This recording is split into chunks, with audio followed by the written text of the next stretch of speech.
Greetings, everybody. Welcome to another Alkebulan Awakening series in collaboration with Kumbukeni. Guys, it's been a while. I think we're taking about a month off, but it's nice to be back. It's nice to greetings, everybody. My name, as always, as you can see on the screen, is Oladele Dosumu. I'm the co-founder of the Emerging Alkebulan. And on this platform, you know what we do. We're here to awaken your consciousness and what's the other word? I can't remember now. Disrupt. Yeah, disrupt your thought process. Yeah, that's another one, guys. Unduku. Yeah, thank you, Oladele. The name is Nduku. I'm the host on Kumbukeni, and as you know, we collaborate with my brother because I'm all about communal building. I'm excited about today's conversation. I'm looking forward to it. It's time for you all to learn about Marcus Garvey. Yeah, as you can all see there, I'm gonna let my brother ShakaRa introduce himself. Okay, we're gonna talk about who is Marcus Garvey and what is Garveyism. A lot of our African brothers and sisters haven't got a clue about where Pan-Africanism started. And you know what we do on this place? We educate. We need to understand the story, the mystery behind the history. So my brother ShakaRa, if you want to introduce yourself and just take us straight into the presentation, bro. We're looking forward to this. First of all, let me greet yourselves and everybody. 1091 in the Shona language of Zimbabwe, which simply means be thankful unto the mother, father, creative life force of the universe. Kudzai Modzimo Mokolo, we give praises unto our great ancestors because our ancestors are worthy to be praised.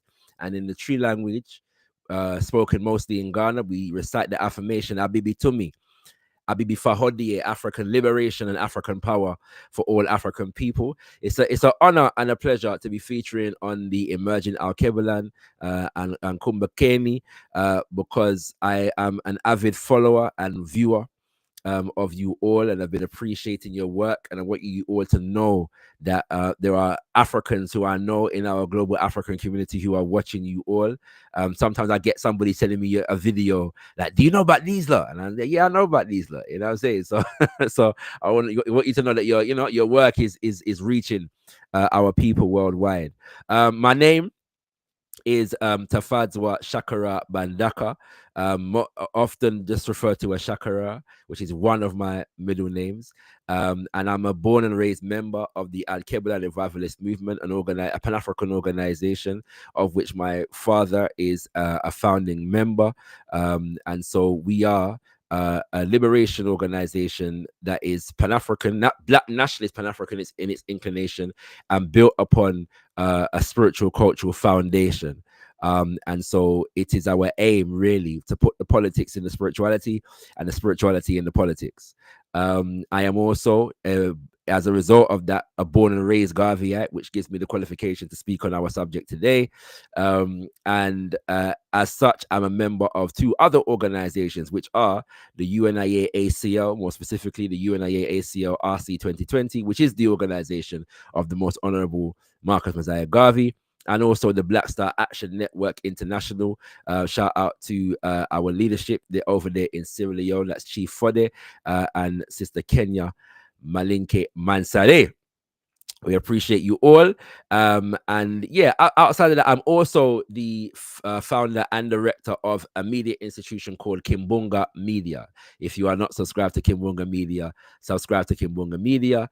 You know, I have had the pleasure of Sister Nduku joining us a couple of times. And know that we're going to get you all on the platform in an official capacity in a not too distant future. But it's just an honor and a pleasure to be here. I don't take it for granted. I appreciate the work that you all are doing, as I said already. And when you're ready, I'll go straight into the presentation.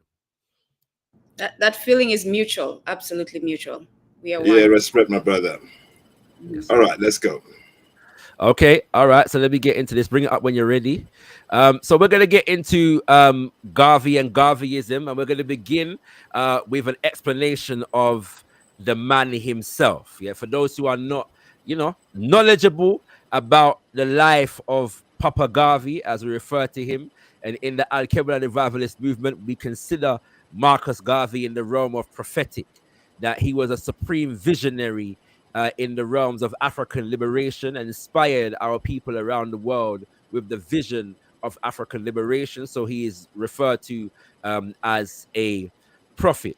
We're going to get into a bit about his life so you can understand a bit about the man himself, and then we're going to talk about Garveyism as a political economic philosophy and what that entails. Yeah. And there's much that I won't get into in the presentation, but hopefully in the discussion we'll be able to get into even more. Okay. And I'm doing it that way because I want to be guided by the discussion itself and not too prescriptive, but there are ways and means in which we can engage in deeper discussion as and where possible and necessary.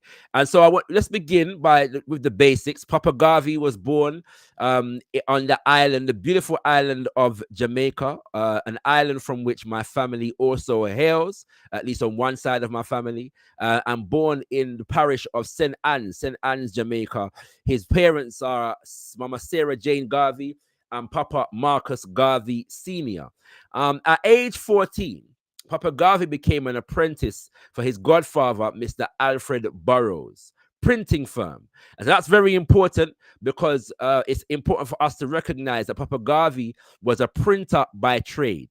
He this particular trade quite young in age, and it was quite significant at this particular moment in time because of the fact that the printing word was in fact the primary media form of the age. Yes. And so he was effectively engaged in a very, very cutting edge industry and a very important industry for the context in which he lived. As it says, at age 16, he moved to Kingston, which is the capital city of Jamaica, and earned employment at the P.A. Benjamin Printery. He became a foreman within 2 years. Yeah, so a foreman is that middle management in that regard, and it was very, very what's the word? Rare in colonial Jamaican society that a man so young, not only a man so young, but a black man so young, not only a black man so young, but a black man of such dark complexion would become such a leader in an institution or a corporation in colonial Jamaica. And I say that because to understand colonial Jamaica is to understand that colonial Jamaica was stratified according to classes, which were depicted according to the shade of your skin. And so white being the very pinnacle, the top, the elite within the nation, and then everything in proximity to whiteness was literally graded in terms of how light it was in comparison to whiteness at the top and blackness at the very bottom, brothers and sisters. And so this was unusual for a man of Papa Garvey's complexion to earn such a position, but it speaks to the mastery that he commanded over the trade at that time. But not satisfied, brothers and sisters, with his own ascendancy up the ladder, Papa Garvey began to study the conditions of the masses of Jamaican people in colonial Jamaica. And so his activism really begins during this period, whereby in response to low pay, as it says, and poor working conditions, Marcus Garvey led a strike on behalf of the workers. And he led this strike in spite of the fact that his bosses at the P.A. Benjamin Printery were willing to grant him privileges and extra considerations if he was prepared, yes, to betray the interests of the workers at that printery. But the workers asked him to lead the strike on their behalf, and he did so. As a result, he lost his job. Yeah, but it's important for us to note where this man began his activism, and he began his activism as a labor leader, not only in the island of Jamaica, as we shall see very soon. Moving on, as we see here, he became connected with noted Pan-Africanist Dr. Robert Love. Just note that name. We're not going to go into who he is, but just note the name Dr. Robert Love, because he was an early black nationalist, early Pan-Africanist in Jamaica, who Papa Garvey said is responsible for giving him a lot of his early quote-unquote race consciousness. And he was one of the leaders in the institution called the National Club, which was basically an organization that was challenging British colonialism on the island of Jamaica. Papa Garvey became an assistant secretary for the National Club. So his anti-colonial activism, in fact, began in Jamaica. Okay, very important for us to know as well, because there's a lot of misinformation out there as well, and some of that misinformation is mischievous. Yeah, so I just want to make that, set the record straight. All right. So between 1910 and 1912, Papa Garvey travels throughout South and Central America and throughout the Caribbean. He sought employment again and led strikes and petitions on behalf of workers. One of the most notable of these is the fact that Papa Garvey lived in and traveled through and worked in places like Costa Rica and Panama, in South and Central America, the Caribbean. In these places, Costa Rica, he was actually working for the United Fruit Company, which is today known as Chiquita, yes, which is an extremely notorious colonial and neocolonial instrument of Western imperialism in general and American imperialism in particular.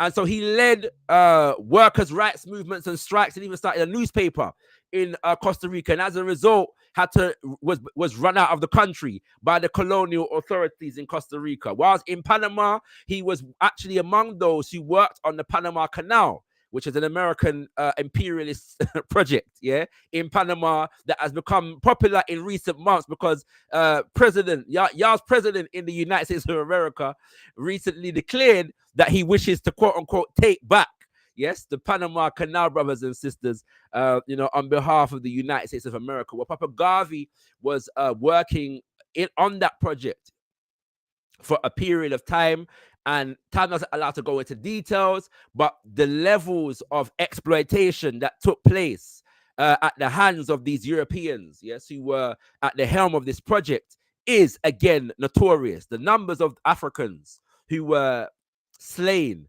in the building of the Panama Canal is still yet to be known, brothers and sisters. And Papa Garvey was among those who was involved in movements challenging the authority of these Americans in collusion and in concert with other Europeans who were operating in Panama at that time. And so we understand that Papa Garvey's activism began during this period as a labor leader and as an anti-colonial activist. Yeah, this is before Papa Garvey becomes the man who we know as Marcus Garvey the Great, the leader of a movement of millions. He wasn't a leader of a movement of millions at this point. He's learning, he's studying, and he's a student of the masses of the people, and finds himself in positions whereby he's advocating on behalf of the masses in different circumstances. He then travels to Britain, where he lives between 1912 and 1914, the United Kingdom of Great Britain, in which I was born and raised and currently reside for the time being. He studied at Birkbeck College, and met African students and seamen who taught him of conditions in colonial Africa. He also was a journalist during this period for the African Times and Orient Review, which can be stated to have been the premier media publication from a Pan-African perspective during this period. Yes, during this time. And this is important because Deuce Muhammad Ali, who is the founder of the African Times and Orient Review, is an African from Sudan and what is today referred to as Egypt. Yeah, and there are many Africans from all over the continent who are writing for this publication, who visit Deuce Muhammad Ali in London, where he was based.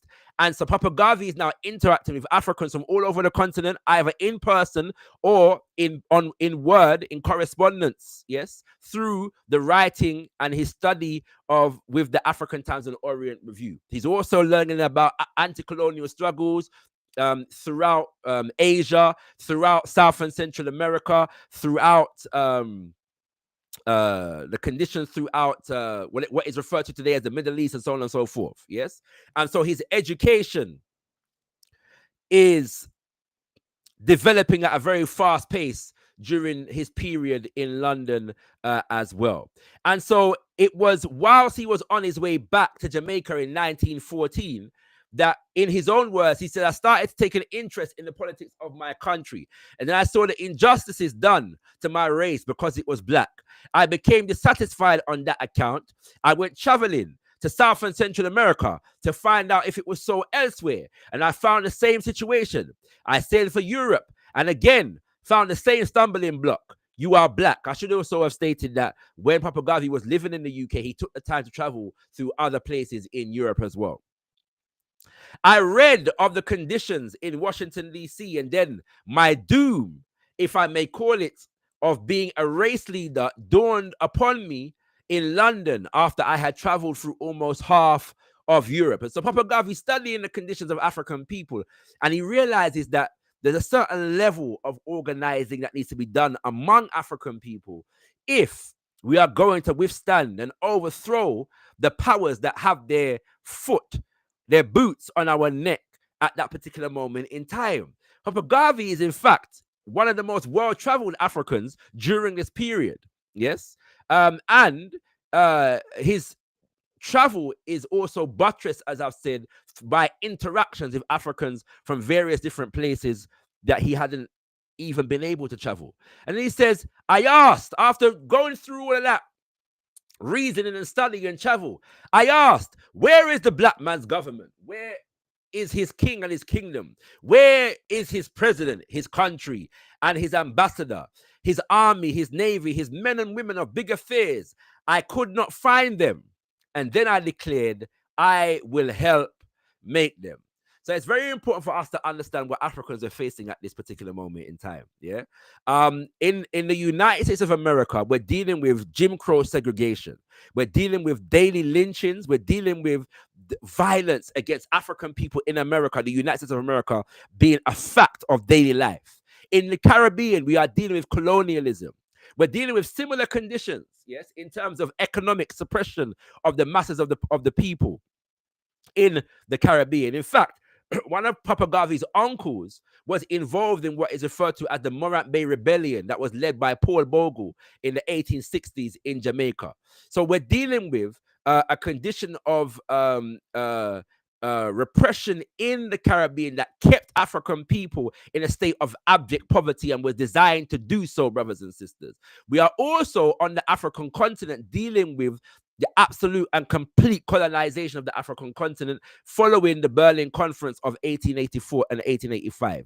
And there are some who suggest that with what African people were facing during this period, we were in danger, yes, of becoming re-enslaved as a people, or becoming on the road, moving on the road to extinction, as was faced in similar periods by the indigenous peoples of Australia and the indigenous peoples of New Zealand and the indigenous peoples of all over the Americas, brothers and sisters. Yeah. So the conditions facing African people globally were significantly detrimental. And in the words of the foremost scholar on the life and legacy of Papa Marcus Mosiah Garvey, Baba Tony Martin, he says that what Garvey was able to do in the building of a mass movement was reverse that trend, that trajectory, at the very least. So that where we were in danger of re-enslavement and possible extinction, he was able to reverse that particular trend. The question then becomes, how did he do it? How did they do it? I also want to emphasize the fact that Papa Garvey didn't say here, when he looked around, he said they couldn't find the army, the navy, the men and women of big affairs. He said, I will help to make them.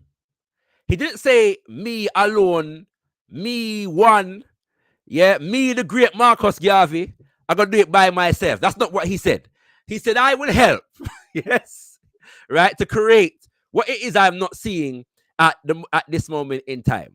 And so as a result, the vision of the Universal Negro Improvement Association and African Communities League, popularly referred to as the UNIA-ACL, was founded in July of 1914, once again on the island of Jamaica, brothers and sisters. And Papa Garvey says, it is for me to inform you that the Universal Negro Improvement Association is an organization that seeks to unite into one solid body the 400 million Africans of the world, to link up the 50 million Africans of the United States of America with the 30 million Africans of the West Indies and the 40 million Africans of South and Central America with the 280 million Africans of Africa, for the purpose of furthering our industrial, commercial, educational, social, and political conditions. No, for the purpose of furthering our industrial,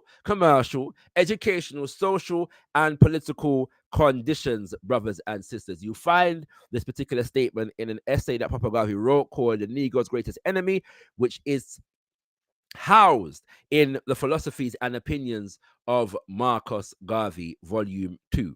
And so the UNIA-ACL is able to develop at least a membership of at least 11 million members worldwide, 1,000 branches, over 1,000 branches in 40 countries. They've created 2 steamship companies, a nursing agency, paramilitary and defense and security units, wholesale, retail, manufacturing businesses, schools and universities, newspapers and magazines, and an international industrial development program. That last one I won't go into too much detail in the presentation, but do bring me back to it in the discussion as and where necessary.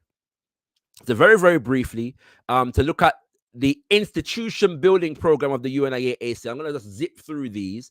There was the Negro Factories Corporation, which is effectively and various different productive institutions that were catering for the needs of African people through the manufacturing and production of products, and also the sale of products. And you can see much of what they engaged in on the screen right here. Yes. And so as a result of this work, the UNIA-ACL was able to employ over 1,000 African people in Harlem, New York alone. Okay, so this is just catering for the needs of African people within a particular context. Yeah, and we'll go a bit, we'll touch on the economic philosophy underpinning this in a second, and that needs to be done because of the fact that there are many people who are guilty of charging Papa Garvey and the UNIA-ACL of being black capitalists. So bring me back to that in the discussion, and we'll deal with that expeditiously. There is also the Black Star Line Steamship Corporation, which many people would know of, which is a steam corporation. Now, there is some misconceptions about Black Star Line. Some say that it was a steamship company that was begun in order to transport African people back to Africa. This is an oversimplification of what it was really about. Papa Garvey was trying to link up the black world through trade and commerce and social interactions. Yeah. And so the idea was simply not to put some people on a ship and take them back to Africa. The Black Star Line ships were transporting goods and services throughout the Americas, and they didn't. No ship actually made it to the African continent, but the ships did travel between the United States of America, South and Central America, and the Caribbean, transporting things like coconuts and other produce, much of which was being farmed by Africans in these places. And so the aim was to develop a self-sufficient economy through which Africans could engage in trade with ourselves and each other. Yeah, and so much more could be said on that, but we'll move on for the sake of time. You have the Universal African Legion, which is a paramilitary unit. This particular unit was made up exclusively of men, but women, the men in the organization, the UNIA-ACL, militarily trained. The women of the UNIA-ACL and the women of the UNIA-ACL who were militarily trained formed the Universal African Motor Corps. This is quite revolutionary, brothers and sisters, in the 1920s. Yeah, it was not common for women in Western society to be engaged members of a military, brothers and sisters, but the UNIA was dealing with that from that time. Okay, then you also had the most active branch or auxiliary of the UNIA-ACL was the Black Cross nurses, which engaged in health and social welfare services, yeah, midwifery, and even studies of basic home remedies and the publishing of medical self-healing material for African people around the world. It's the most active auxiliary of the UNIA-ACL during the time of Papa Garvey, and again was exclusively made up of women, brothers and sisters. Then you have the Negro World newspaper, which was the media wing of the UNIA-ACL and had a readership of hundreds of thousands of Africans around the world. and is arguably the most effective Pan-African media institution that we've ever developed. Yes, as a people, arguably that is the case. This newspaper was so effective that it was banned throughout the English-speaking world, as far as nations that were colonized by Britain. And on the continent of Mama Africa, you could be sentenced to death for being found with a copy of the Negro World newspaper. You could be sentenced to death or life or significant imprisonment for being found with a copy of the Negro World newspaper. And it is, in fact, within colonial records, the Negro World newspaper is cited as a contributory factor in many of the uprisings that took place among African people in places like Congo, in places like Kenya, in places like Southern Africa. Yes. So note that as well, brothers and sisters. Okay. So that's a little snippet on the impact that the Garvey movement, as it is referred to, was having on the continent of Africa. And then one of the major achievements of the UNIA-ACL under the leadership of Papa Garvey, and I'm emphasizing that because we have to understand that the UNIA-ACL still exists today. Yeah. So, but one of the major achievements of the UNIA-ACL under the leadership of Papa Garvey during his lifetime is the International Convention of the Negro People of the World, which took place in 1920. Its opening session was held in Madison Square Garden, brothers and sisters, in New York in 1920, and Africans came from all around the world. And so, Madison Square Garden is very popular.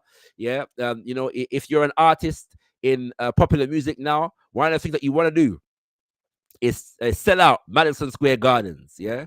Well, in 1920, Madison Square Gardens was sold out, brothers and sisters, as a result of the International Convention of the African Peoples of the World, or the Negro Peoples of the World. And the two major achievements at this convention were, and when I say around the world, I mean around the world. Yeah. So Africans from the continent traveled to New York for this convention, many of whom traveled and registered in for the convention secretly.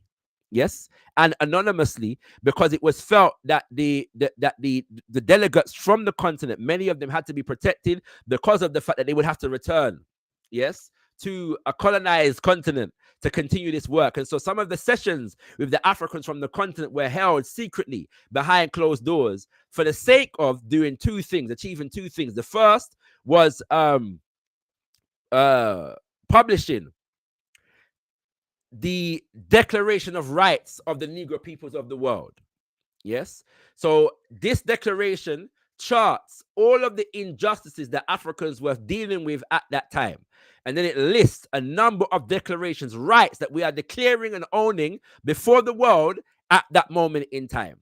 And then the UNIA-ACL elevates its status to become a provisional government of African people. Yes. Within which Papa Garvey himself was elected, and I emphasize elected, as the provisional provisional president general of the government in exile. The government in exile, the aim of the government in exile was to fight for the complete decolonization of the African continent. The idea being that the governments that are currently in power on the African continent are illegitimate colonial governments. And so African people are going to organize outside of those illegitimate colonial governments and organize governments in exile that will fight for the decolonization and liberation of our continent. And once that is achieved, we were able to institute our own government based upon the provisional government that we have developed outside of what is taking place within the European world, brothers and sisters. Okay, we're taking back charge of our nations, our indigenous nations. All right. And so that's a bit on the UNIA-ACL. As I said, so much more can be said, and on the life of Papa Garvey himself, so much more can be said. We'll get into that in the discussion, but I want to touch on the philosophical foundation for all of this work that I've just mentioned and all that came after, which is what is popularly referred to as Garveyism. But what we call Garveyism is more popularly referred to by two terms that have come out of the Garvey movement. One is African fundamentalism, and the second is universal African nationalism. And so what I tend to do is African fundamentalism is used to refer to the basic principles and foundations and the cultural inclination of the Garvey movement. And then universal African nationalism is in fact the political ideology.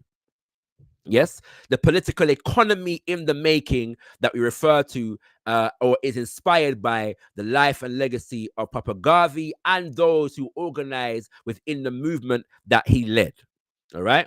And so the major principles of African fundamentalism, which is the core of the political economy of universal African nationalism, are: 1, race first; 2, self-reliance; 3, nationhood; and 4, African spiritual cultural orthodoxy, or an African-centered cultural inclination. The first 3 that I've noted are actually identified and codified by Babatoni Martin, the man who I've already mentioned as the foremost scholar on the life and legacy of Papa Garvey himself. And let me do what, because I've just realized that there's a slide missing, and it's criminal that this slide is missing. So let me correct that right now, and just say that whenever I do a presentation on Papa Garvey and the life and legacy of Papa Garvey and the UNIA-ACL in philosophy and practice, I always begin by hailing the name of Queen Mama Amy Jakes Garvey, who is his second wife, and Babatoni Martin.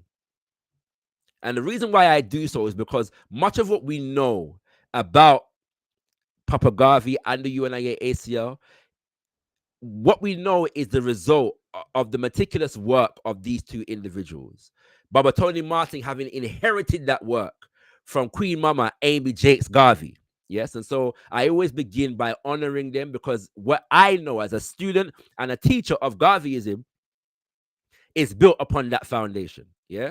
And so Babatoni Martin, in his work as a historian, identifies the first 3 principles.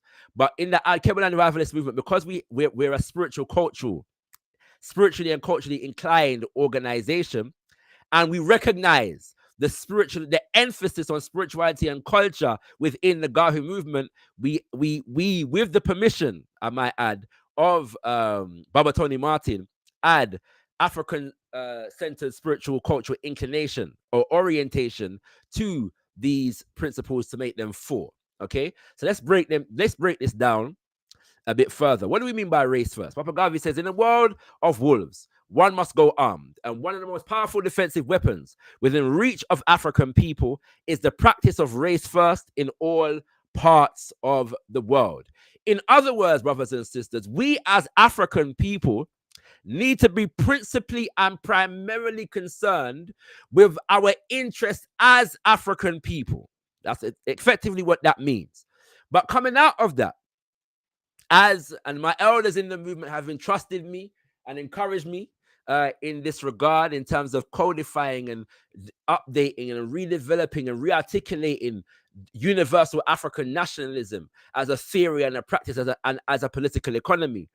We say that to be race first, fundamentally, is to recognize the primacy of our African identity.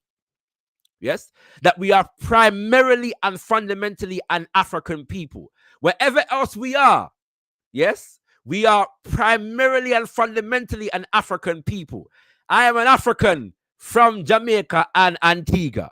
Yes, right? You know what I'm saying? Yeah, I'm an African born and raised in the UK. You can be an African born and raised in the United States of America. You can be an African born and raised in Nigeria or Kenya or South Africa. You can be African who is Igbo, yeah, or Kikuyu or Zulu. But all of our Kikuyu and Igbo and Zulu and Ewe comes together. And when we relate to each other as a people, we relate on the basis of being African Igbo, African Yoruba, African Bakongo, or Bakongo African, whichever way you want to put it, brothers and sisters. Yes, that there is no dichotomy between our unique experience and expression of Africanness and our collective experience of Africanness. But we put our Africanness first. Why? Because politically, it represents our largest political and social aggregate. Therefore, it is the basis upon which we can wield the most effective power should we choose to do so, brothers and sisters. And within that regard, to be African recognizes African people as a unique and distinct, even with our variety within what it means to be African. The collective identity of African represents a unique and distinct biocultural entity. The identity of being African represents a unique and particular geopolitical entity, geo relating to land, politics relating to particular interests. And to be race first, brothers and sisters, within the context of being an African people, within the context of being a biocultural entity and a geopolitical entity, means that we cast our lot with the masses of our people, that we have a mass orientation, that we are not concerned with black faces in high places as a marker of progress, that our progress is not developed upon how rich and wealthy individual Africans are, how notable individual Africans are on the world stage, that our lot is cast with the masses of our people. So if the masses of our people are not developing, we as a people are not developing. Yes? And this is important because race first doesn't mean that we're going to support the next black politician just because they're black. We will support the next black politician in their Africanness to the extent that that politician is advocating on the interests of the masses of African people. So it's not race first to celebrate Barack Obama. Make it clear. Yes? Just because Barack Obama is black and has Kenyan extraction. You understand? That's not race first. It's not race first to celebrate your favorite artist just because they're black winning the Grammy. That's not race first. And in the discussion, we can go into and delve into race, because there's a lot of questions about the concept of race nowadays. So we can delve into that, but I'm defining it within a Garveyite context so people can understand. All right? I'm hearing a noise again. Does somebody want to say something? No, carry on. I am okay, here. cool. Carry on. I'm drawing to the close. Yeah, carry on. Basic principles. So we dealt with race first. Now we're on self-reliance. Self-reliance. What does self-reliance mean? Power is the only argument that satisfies man, Papa Garvey says. Except the individual, the nation, the race has power that is exclusive. That individual, nation, or race will be bound by the will of others who possess this great qualification, i.e. power.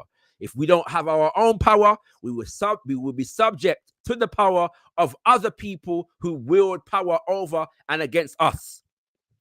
Hence, it is advisable for the Negro to get power of every kind. Power in education, power in science, power in industry, power in politics, power in higher government. That kind of power that will stand out so that other races and nations will see. And if they would not see, they shall surely feel.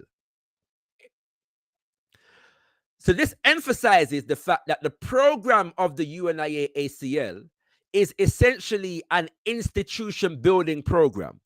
That the power of African people is going to be based upon and wielded through the institutions that we develop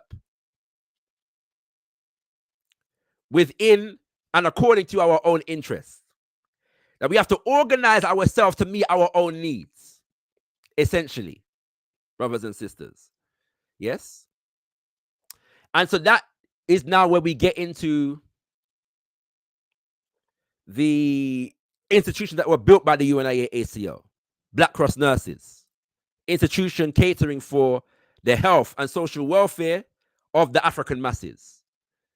African Legionnaires, Universal African Motor Corps. We are a people who are under threat of daily violence.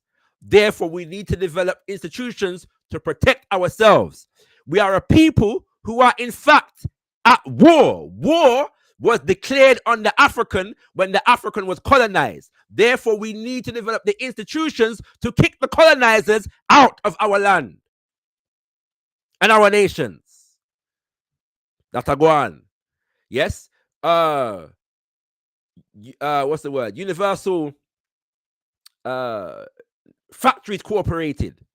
We need to develop institutions whereby we can develop toys for our children and clothes for our people to wear, and so on and so forth, etc., etc., etc. Okay? All right. Let's move on. Then we have nationhood. And this is particularly important because there are some people who are inspired to get into business. And they claim that their business endeavors are inspired by Papa Garvey because of the fact that the UNIA built and developed many businesses. If you do not understand all of the institutions, and I'm emphasizing the word institutions, not business, because of the fact that every business is an institution, but every institution is not a business, and the UNIA-ACL has and does develop institutions that are not businesses. You understand? The Black Cross Nurses was not a business. It was an institution.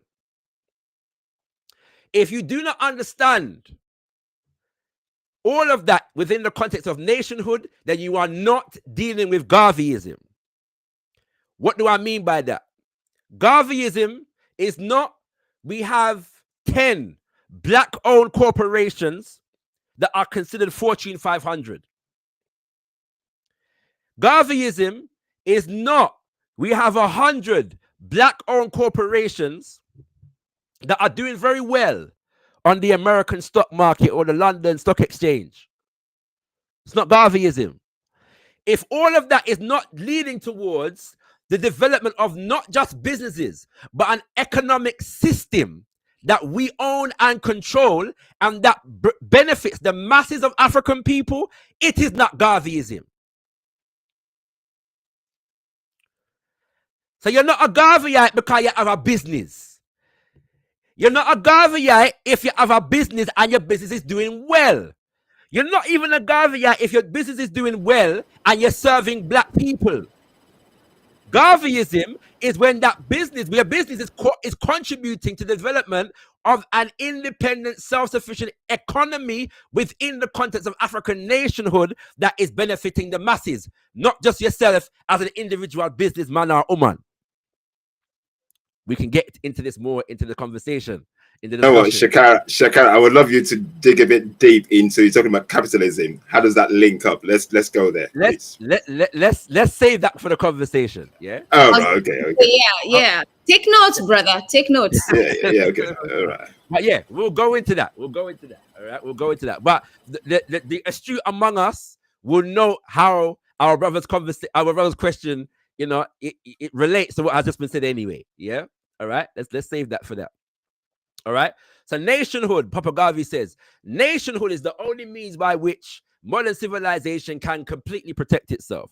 Independence of nationality, independence of government is the means of protecting not only the individual, but the group. Nationhood is the highest ideal of all peoples. Yes. And then we get into African orthodoxy, or what I refer to as an African-centered cultural orientation.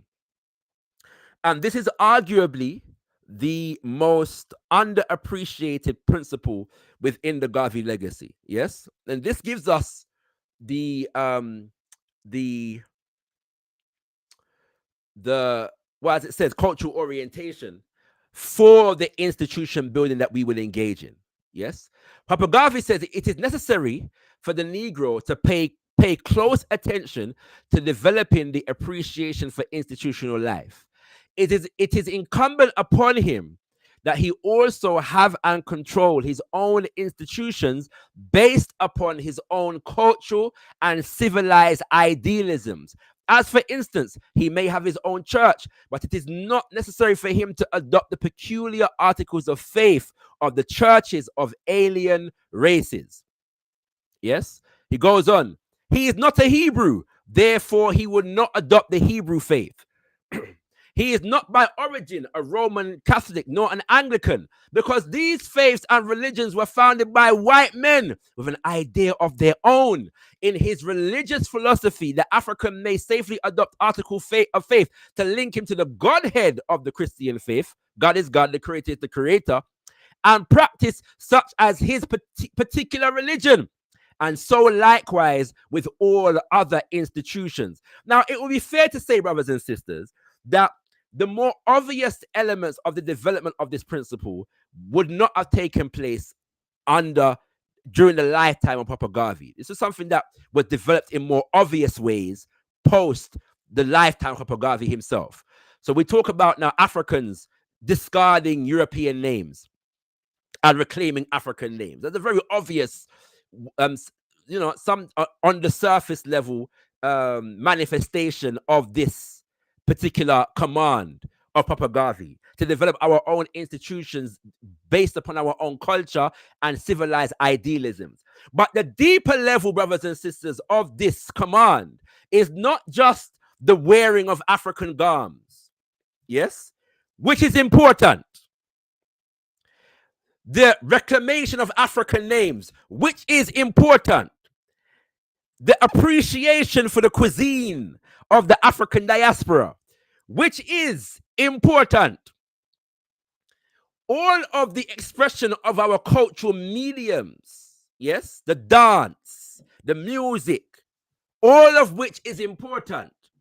But Papa Garvey is saying that we build our institutions on our own culture and civilized idealisms. That means, brothers and sisters, that our educational institutions are built on our own culture and civilized idealisms.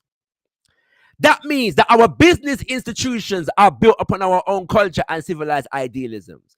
That means our political institutions are built upon our own culture and civilized idealisms. It means our economic systems are an expression of our culture and our civilized idealisms. So the deeper level, brothers and sisters, of this command is that when we are fulfilling it to its fullest extent, our government looks African. Our government looks like our culture. Our markets look like our culture.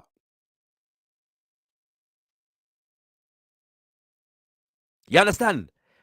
How we organize and distribute wealth looks like our culture. How we bring our children into the world looks like our culture. How we educate our children looks like our culture. But not only does it look like our culture, it serves the interests of our people. So it's not enough, for us to look African if the interest that we're serving is anti-African. In other words, we feel good because we can wear Agbada to the Grammys. Yeah? We can wear Ntuma in Tree, and Kente to the White House and to visit King Charles at Buckingham Palace.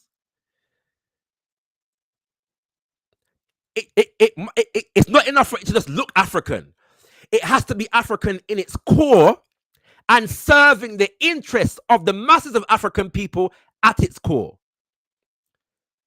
That's Garveyism, brothers and sisters. That's African fundamentalism. That is universal Afrikan nationalism. It is through the institutions of the race that the civilization and culture of the race is built. The Negro should therefore occupy himself in cultivating his own culture and ultimately achieving his own civilized ends.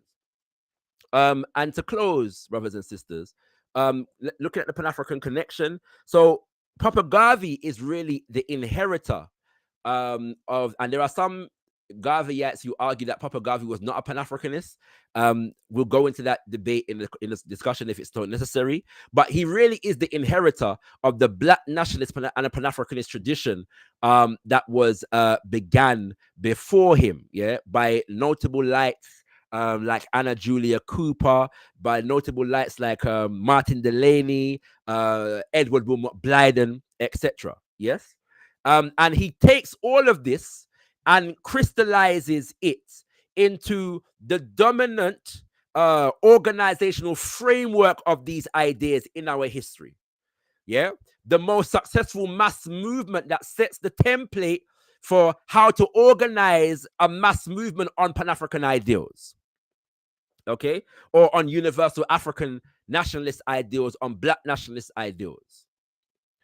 And then, having consolidated all that came before him, he inspires all that comes after him in this regard. Yes. And so the most famous example of this, but it's not the only one, is this statement from Osajefo Kwame Nkrumah in his autobiography called Ghana. He said, I concentrated on finding a formula by which the whole colonial questions and the problem of imperialism could be solved. And that's important, right? Most people only quote the latter part of this, and I'm quoting the entire thing because you can see what Nkrumah was addressing when he made this statement. I read Hegel, Karl Marx, Engels, Lenin, and Mazzini. The writings of these men did much to influence me in my revolutionary ideas and activities, and Karl Marx and Lenin in particularly impressed me, as I felt sure that their philosophy was capable of solving these problems. But I think that of all the literature that I studied, the book that did more than any other to fire up my enthusiasm was the Philosophy and Opinions of Marcus Garvey, published in 1923. As I've already mentioned, Papa Garvey and the UNIA-ACL, particularly through the Negro World newspaper, is noted as having inspired or contributed to the inspiration behind uprisings against colonialism in Congo. Yes. Even there are some scholars who suggest that the so-called Mau Mau rebellion, the rebellion of the Kenya Land and Freedom Army, Ibashe Dedan Kimati, we pay homage to Dedan Kimati,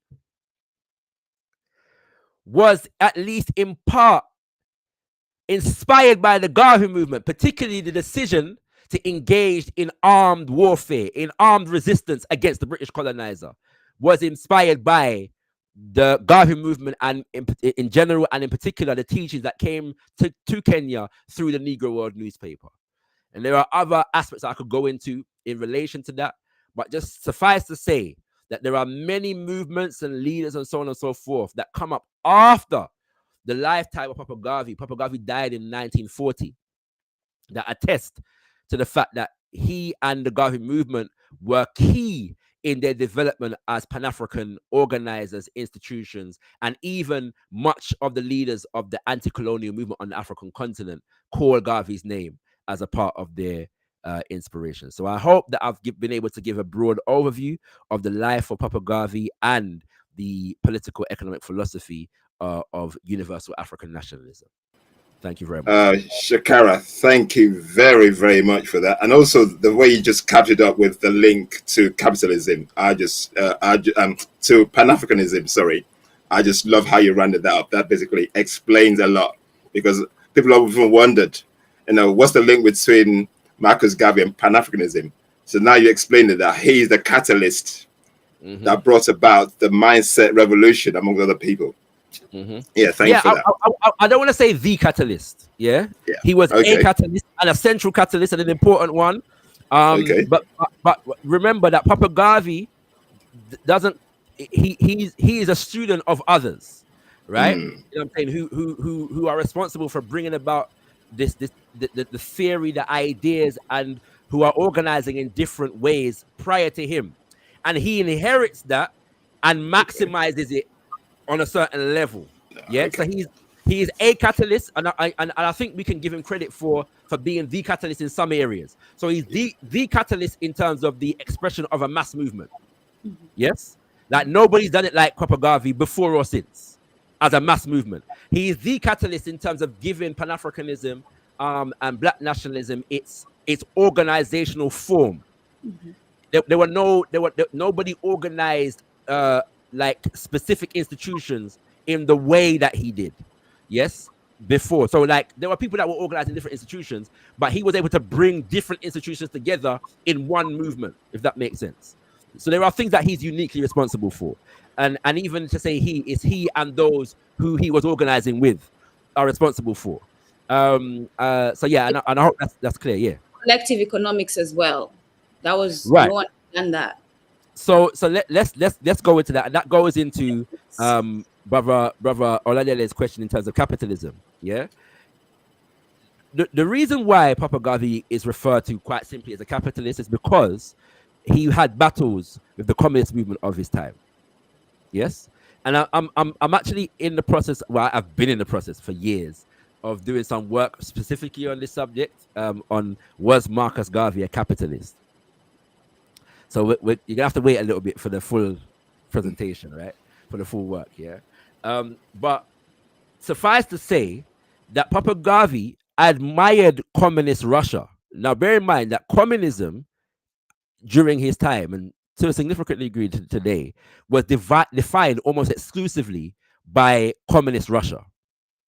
Yes, Papa Garvey was a supporter of what particularly Lenin was doing on behalf of the Russian people and the Russian masses. However, he didn't consider the communist fight to be the African fight, and was wary of allowing the communists to take over the African movement. So whilst he supported Lenin, what Lenin was doing in Russia, just like he supported what the Irish freedom fighters were doing to free their own people, or people that are trying to free themselves from something, in some way, shape, or form, Papa Garvey himself and the Garvey movement in general tended to support freedom movements for self-determination of any peoples. But that we as African people had our own specific interests in that regard. And because of this, he became a target of the communist movement in America, who were trying to rope the masses of African people into the workers of the world. Workers of the world, unite and fight. Papa Garvey and the nationalists around him are saying, as African people, we have a particular interest, a particular plight here that cannot be catered for by workers of the world, especially because the workers' movement had not been able to overcome its own anti-blackness, its own anti-Africanness, its own racism. Yes?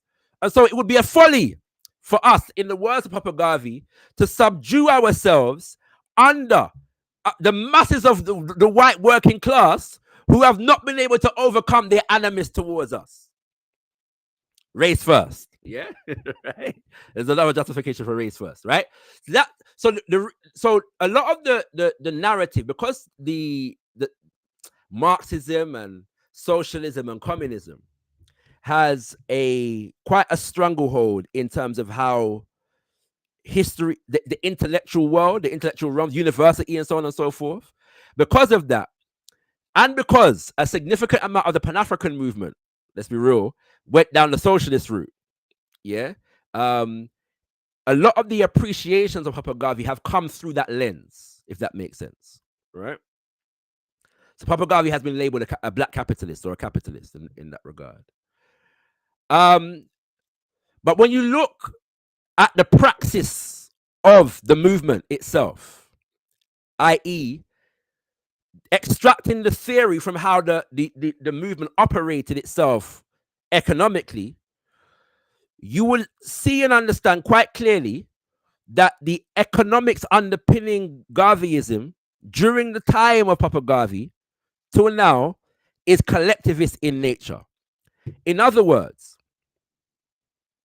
if capitalism is the private ownership of the means of production, the Garvey movement was not fighting for individual private ownership of the means of production in the hands of individual Africans.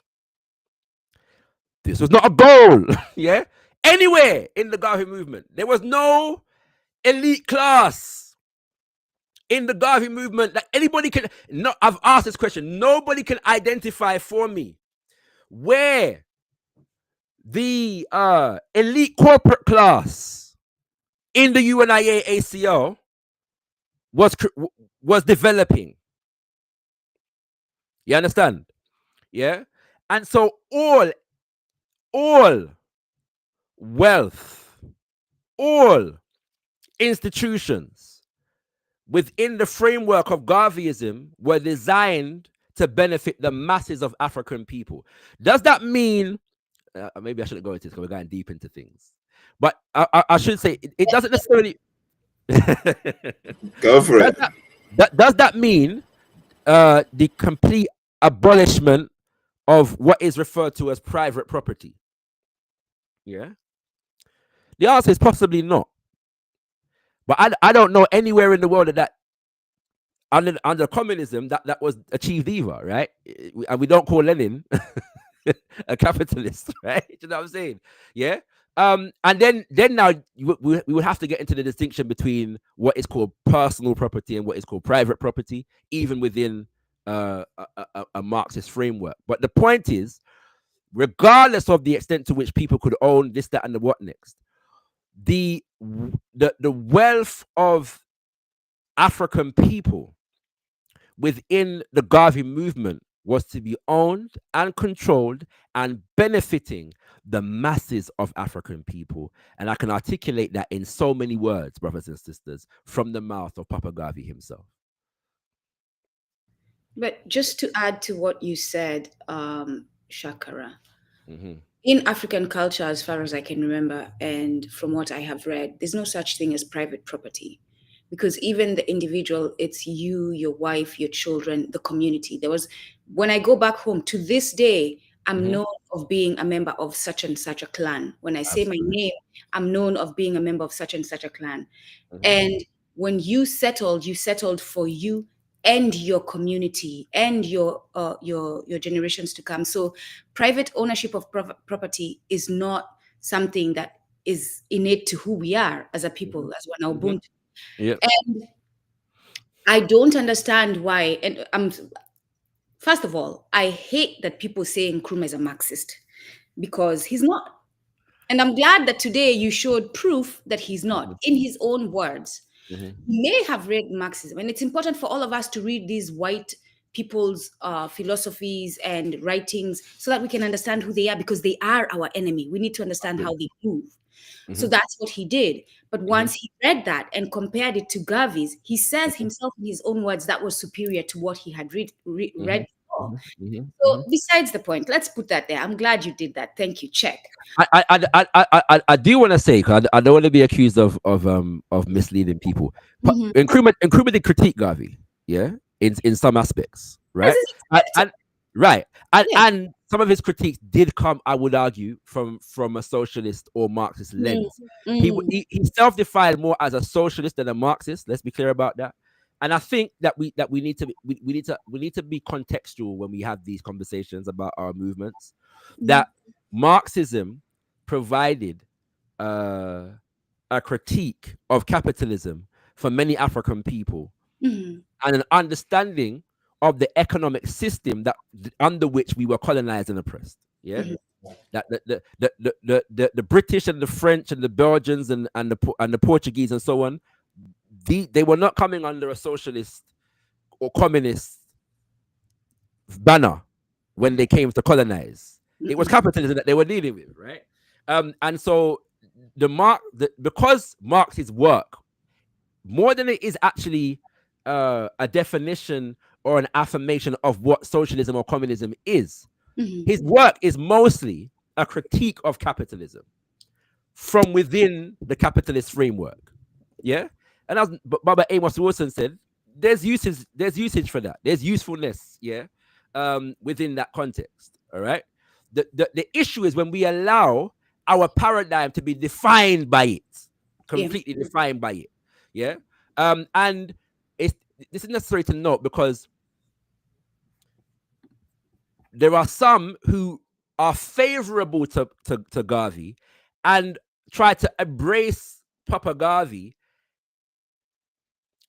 and use him to justify their capitalist inclinations, if that makes sense.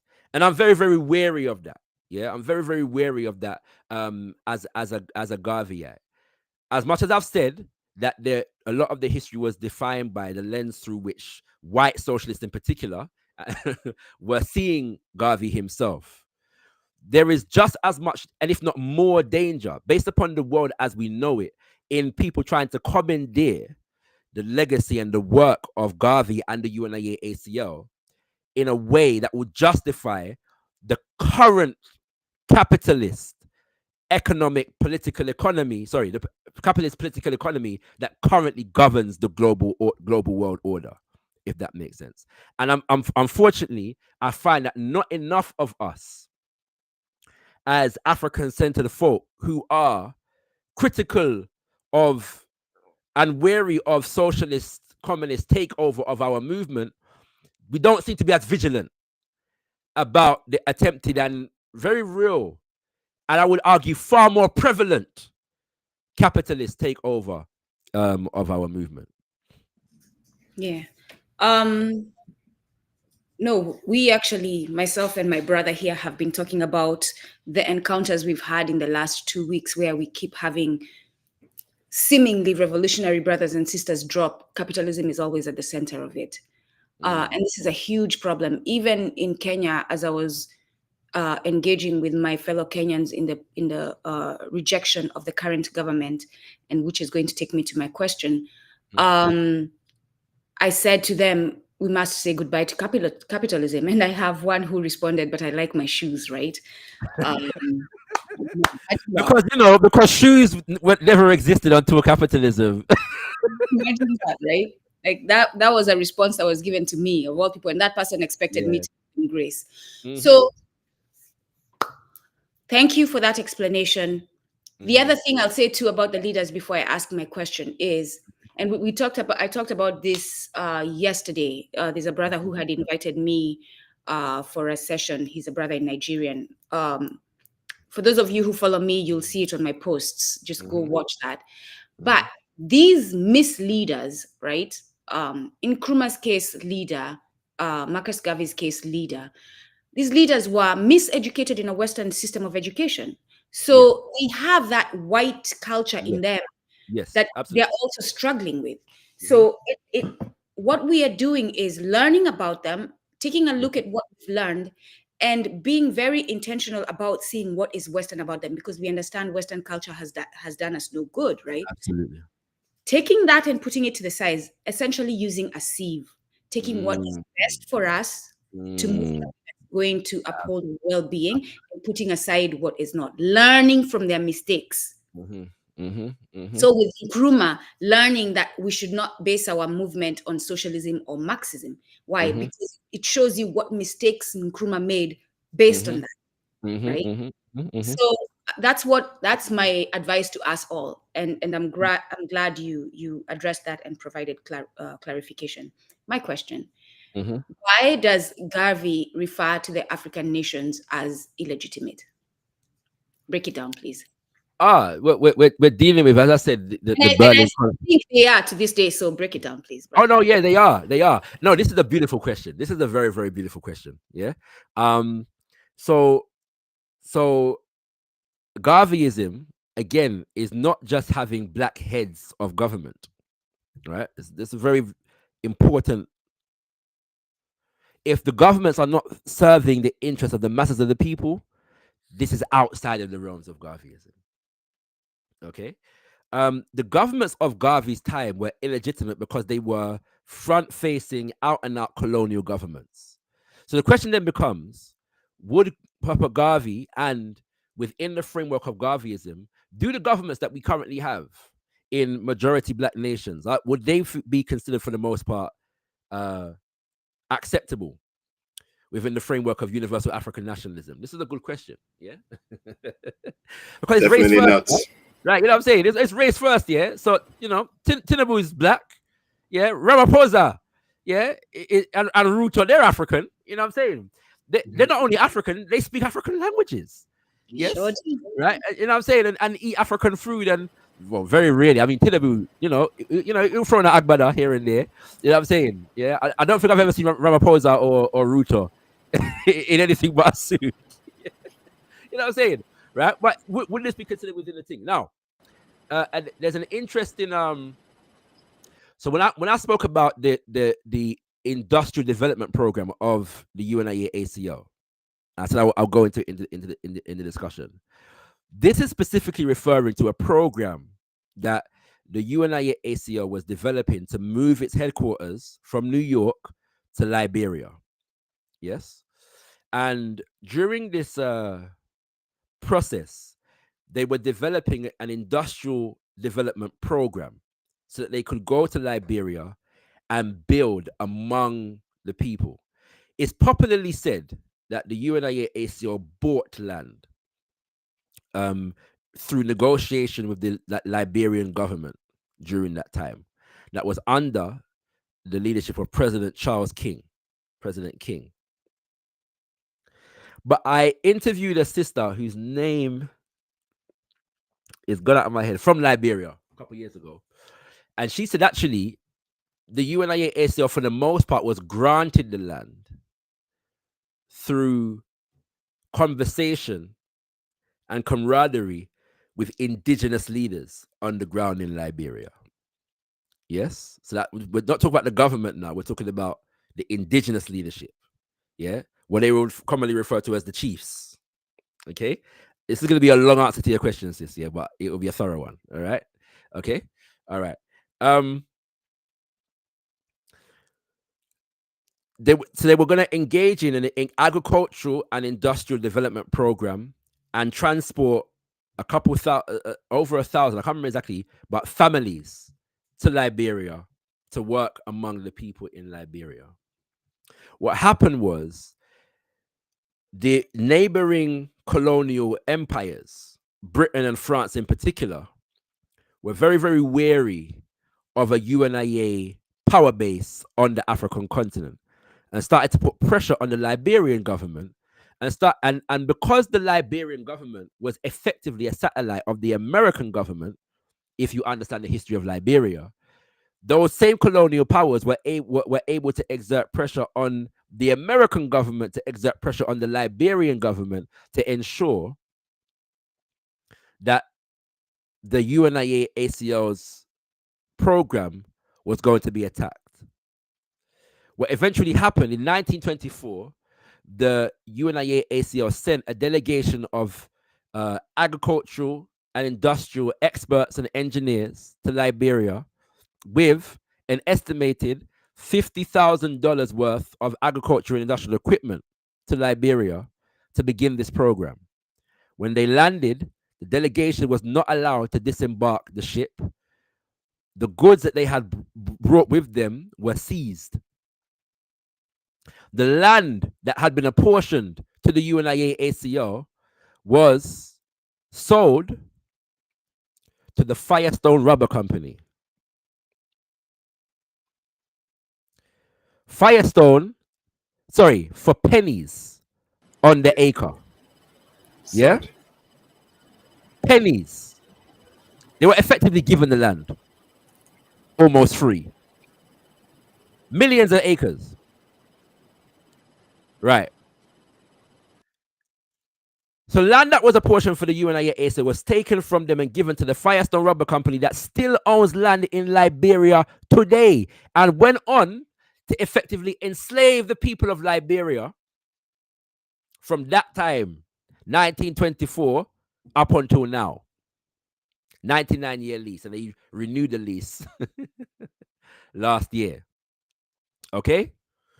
So, during this time, also, America had occupied Haiti in the Caribbean, Haiti. And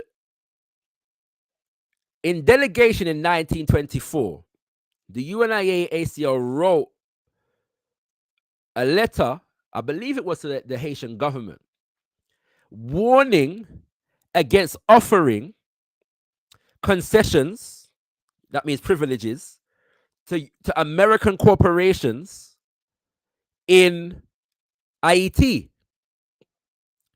Because they warned that the granting of concessions to American corporations in Haiti will eventually lead to the usurpation. No, sorry, I'm getting this the other way around.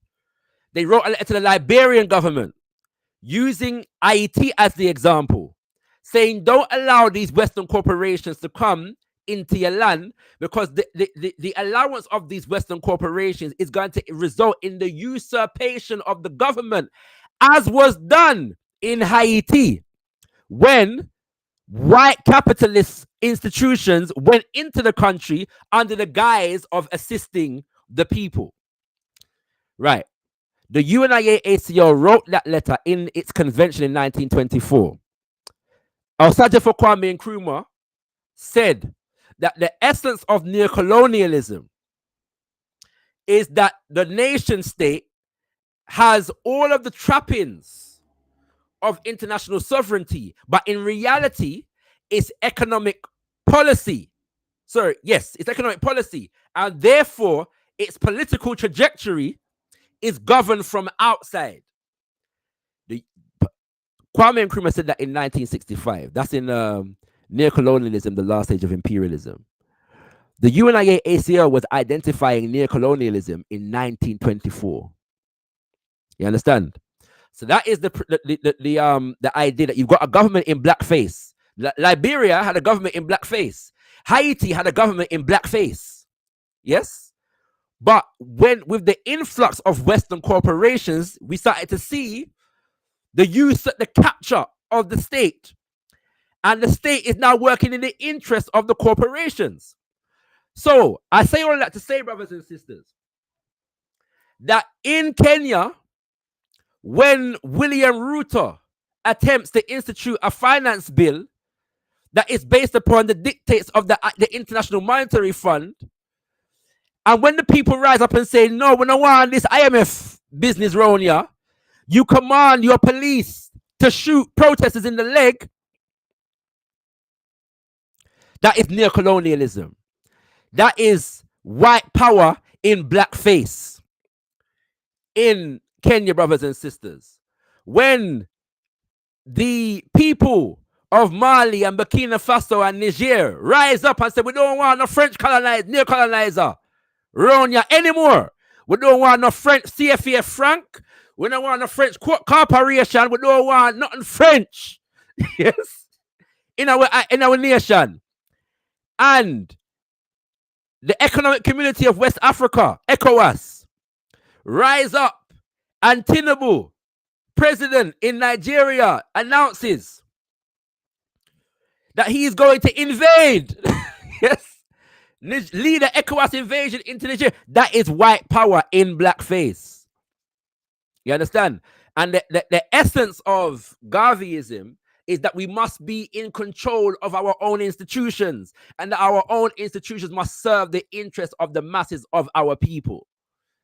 So no, the states that we have today, for the most part, and there are some that are trying, but for the most part, the states that we have in majority black nations in Africa and the Caribbean do not represent a Pan-African vision or a universal African nationalist vision.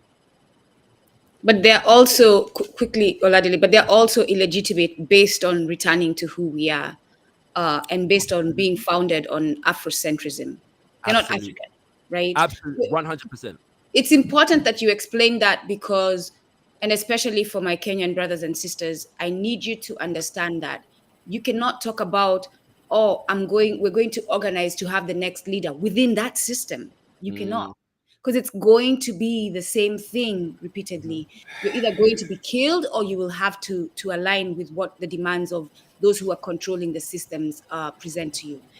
Absolutely. But also, brother ShakaRa, it's important that you explain Liberia, what's happening exactly, because it's not the indigenous people of Liberia.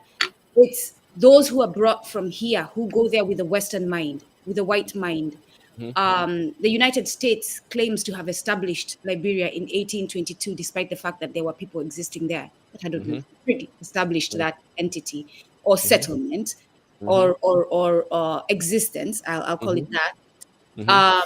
And it was formed, and I don't even know, like, just the name of it tells you the mindset of the Black people who were sent there. The American Colonization Society. Right, so please explain who these Black people who were, because US is all over that, the FBI is all over that, like 100%. Right, so that's why they have the corporations there. But talk about that, please. Yeah, there's nuance there, though, sis. in the sense of the fact that Liberia begins, as does Sierra Leone, for similar reasons.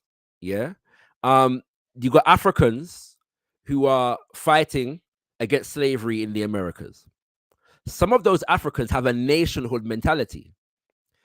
Both Britain and what becomes the United States of America during the American Revolution, yeah, and my brother Mansa Fode, who is the third Assistant President General of the UNIA-ACL RC 2020 and founder of the Black Star Action Network International, is an expert on this history, and I would encourage you to bring him on to break it down. Yeah, Liberia and Sierra Leone. Yeah, he's an expert, all right, and he lives in Sierra Leone as well. But both sides are promising Africans varying levels of freedom if they fight on each side, whatever side. Yeah. Now, apparently, more Africans fought on the side of the British during the American so-called Revolutionary War than they fought on the side of the so-called Americans, right? That would later create the United States of America. So these nations were formed as really a promise to those who fought on behalf of these nation states. But many went with a very Pan-African mentality. Let us remember that there was some on the African continent who were also colonized in our mentality in what is called today Liberia and Sierra Leone. So you have Africans on both sides of that equation. There are many Africans who welcomed their brothers and sisters to come and return. Welcome, brother. There were some Africans who didn't. There were some Africans who were concerned about their relationship with Britain or France or so on and so forth, and related to the Africans who returned based upon their relationship to Britain and France, as opposed to their relationship with the Africans. And then there were some Africans who returned, who related to other Africans who were in those places based upon their allegiance to Americanism or Britishism against the interests of the masses of our people. And so those conflicts manifested themselves in various different ways. And because of the fact that America never let Liberia just go and develop, they maintained the power over the leadership in Liberia. Yes. And so those people who were in leadership have consistently been able to be used against the interests of the masses, whether they were quote unquote indigenes or Americo-Liberians. Yeah. They've been able to be used against them. And what I refer to as Bakra imperialism, Bakra being a term for the European. Many of us went to Liberia with a Bakra imperialist mentality and served the interests of Bakra imperialism whilst we were in Liberia. And Papa Garvey was aware of this, very, very critical of the leadership in Liberia when the brothers and sisters who were working on behalf of the UNIA went there. Very, very critical, and said that, we would have to address the disparities in living conditions, wealth, and so on and so forth as we grow and develop our program whilst we're over there. So I hope that addresses that. But like I said, if you want an in-depth explanation of that history, please invite Mansa Fode on, and I'll be most glad to facilitate that with you. Yeah, no worries. Thanks for that. We're looking forward to that. Okay, just to drive it home, my brother, man. We've basically talked about Garveyism. We talked about what Marcus Garvey stood for, and so as we do what we do, and what bothers me every day, and I wake up as an African, is despite all the hard work that these brothers have done to show us the way forward as Africans in the diaspora on the continent, why could we not make it work? Why can we not make it happen? Because we seem to be struggling all the freaking time, excuse my language. And it's frustrating to see how so many of we Africans are coconuts. Like you've mentioned, that we think are called as Negropeans. We can't seem to think as an African to do the work that needs to be done to make us holistically healed from imperialism. Yeah, my brother. I think so this year we're celebrating the centenaries of Papa Patrice Lumumba, Omowale Malcolm X, and Frantz Fanon. And Medgar Evers. Medgar Evers, you could say Robert F. Williams. There's a few others as well, but those three have been, significantly elevated. And I think partly because one is in the United States, one is is in the Caribbean, and one is on the continent. So there's a whole diaspora, you know, that is being represented there. Fanon, I have my differences with Fanon in some ways, but one of the things that as a psychiatrist he was very clear on is the need for is the extent to which the engagement in the liberation movement is a form of psychological therapy. Yes. Like all of our greats, he had his contradictions, and I don't think he was able to overcome some of his own. Yeah. You know, in that regard, but that's another subject for another time. Yeah. But the point is that he was clear about it in his writing. Yes.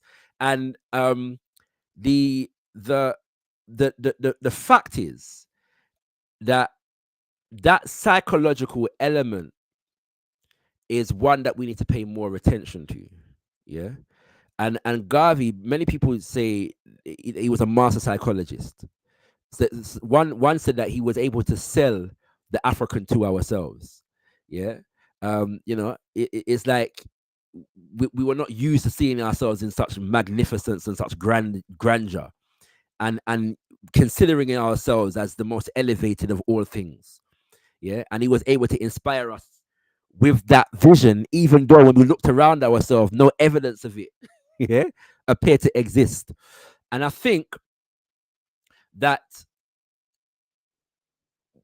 we need to take a leaf out of Fanon's book in terms of understanding the extent to which the oppression of African people is a psychological oppression, and engage in the breaking of the chains of that psychological oppression.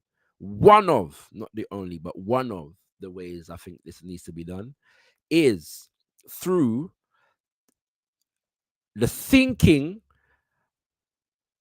about and articulating political economy in African terms. This is why I go into emphasizing the African-centered spiritual cultural orientation as an aspect of Garveyism, because we reduce our culture to the expressions of the culture, as I was saying earlier: the dance, the food, the names, maybe the language. When we go deeper into the language teaches us about our political economy. Yeah. I love my sister Nduku when she says we must refer to Kiswahili as the Ki-Ubuntu language. Yeah. And I do that on a regular basis. And I quote you and I cite you when I do so, my sister. Not because we must reclaim even how our language has been referred to by ourselves. Sometimes we've been so indoctrinated that our indoctrination has become traditional, right, among ourselves. Yeah. And so we think that, yes, when we're talking about music and food, we can think in African terms. But if we're thinking about government and policy, yes, then we must do away with the African and adopt whatever we learn in university from Adam Smith and Karl Marx, and negotiate these two things in order to economize. That we must say president. And I'm not even saying that there's not a use for these languages given our current context, right? We're conducting this conversation in English, for example. Yeah. It's just a necessity based upon our current context. But that we must delve into what it means to be an Akomfo in the Tree language. You understand? What does that really mean?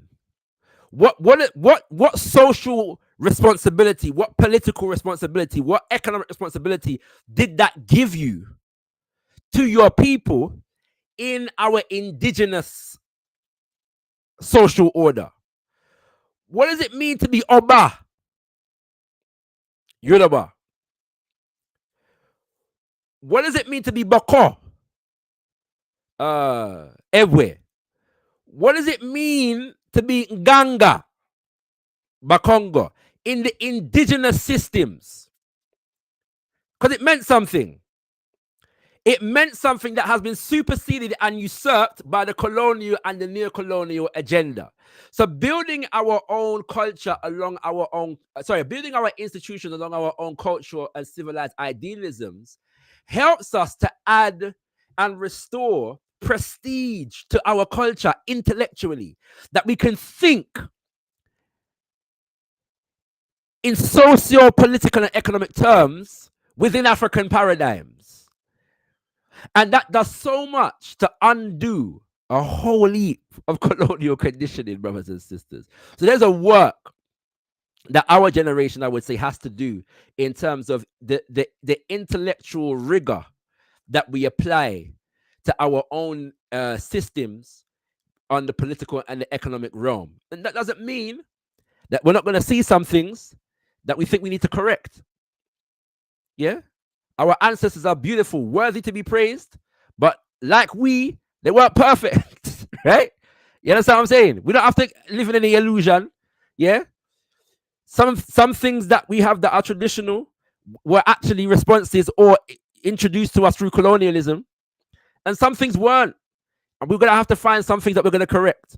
However, there's so much beauty and power and functionality within it as well. And I think we're going to find that most of what we find, when all we need to do is reclaim and adjust and update and modify to suit current circumstances. But our ancestors were wise and beautiful and powerful. And if we're really going to free our people, we need to embrace the indigenous social orders of our people and utilize them, weaponize them for revolutionary purposes. Absolutely brilliant. It's just basically we need to go back to our Ubuntu foundations. Ubuntu economics, like a sister on LinkedIn says, we need Ubuntu economics. I think that's our foundational principles, man. Oh, yes. So we have to understand what that is, because the word has been co-opted by whiteness. Yeah, but wait, like ShakaRa said, we need to reclaim it and really basically put meat on the bone. We need to flesh it up.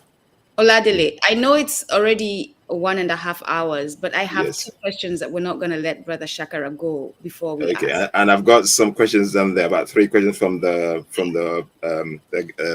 audience. So yeah, please. So I'll start, and I know both of them, your answer is not going to be short, but let's start with racism. No, and that's what I want. We're not playing games here. We're in class. We're learning, not just for the sake of talking, so that you can go implement, so that we can liberate ourselves. Our lives are at risk daily. Our brothers and sisters are dying in Congo, in Sudan, everywhere on the continent, in Kenya.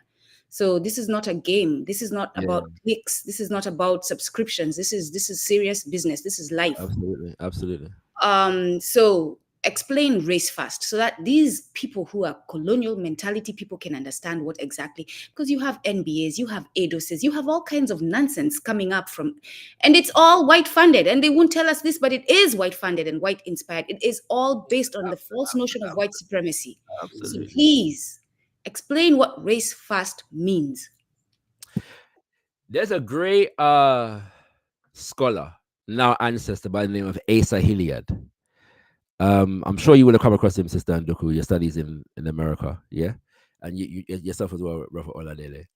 And he speaks about mental bondage. And he says, mental bondage is invisible violence, he says. Formal physical slavery has ended, but mental slavery continues to this day. This slavery affects the minds of our people, and in some ways is worse than formal physical slavery alone. He said, not only will the person who is subject to mental bondage fail to challenge the beliefs and patterns of thought which control them, they will defend and protect these beliefs and patterns of thought virtually with their last dying effort. I say all that to say that when we see anti-Africanness among African people, it is always induced by an allegiance to some form of whiteness, to some form of background. Yeah. And so we have this even developing, you mentioned FBA and whatever. We have this developing even among Africans in the UK, whereby we're coming up to Notting Hill Carnival at the moment, which is the month of Messiah, August. and which is celebrated at the end of that month. And every year there's a battle that takes place regarding the idea that somehow Afrobeats is taking over Carnival, and Carnival is a Caribbean, yes, affair. We have some Africans who are now attempting to reject an African identity and asserting a Caribbean identity in opposition to an African identity. And some of them are so blatant that they now want to affirm that we Caribbeans in the UK are British Caribbean. We are not African Caribbean. We are British Caribbean. Yes? So you see that the intention is an allegiance to Britain. ADOS, American descendants of slavery, defined in opposition to African. FBA, foundational Black American, defined in opposition to what it means to be African. So the inclination, the orientation here is allegiance to Britain, allegiance to the United States of America, allegiance to France. And any inclination that seeks to affirm Black people, African people, as intrinsically interconnected is a threat to Bakra imperialism, whether that Bakra imperialism is French, British, or American, or Israeli, or etc. So within the colonized mindset of African people that are allegiant to Bakra, they know this. So they know that when they affirm whatever they are affirming, they have to attack the African identity. They have to attack the race-first inclination, which guides African people to see brotherhood and sisterhood among each other across the waters. That I see my Igbo brother and my Bakonga brother and my Kikuyu brother and my Luo and my Dinka brother and sister.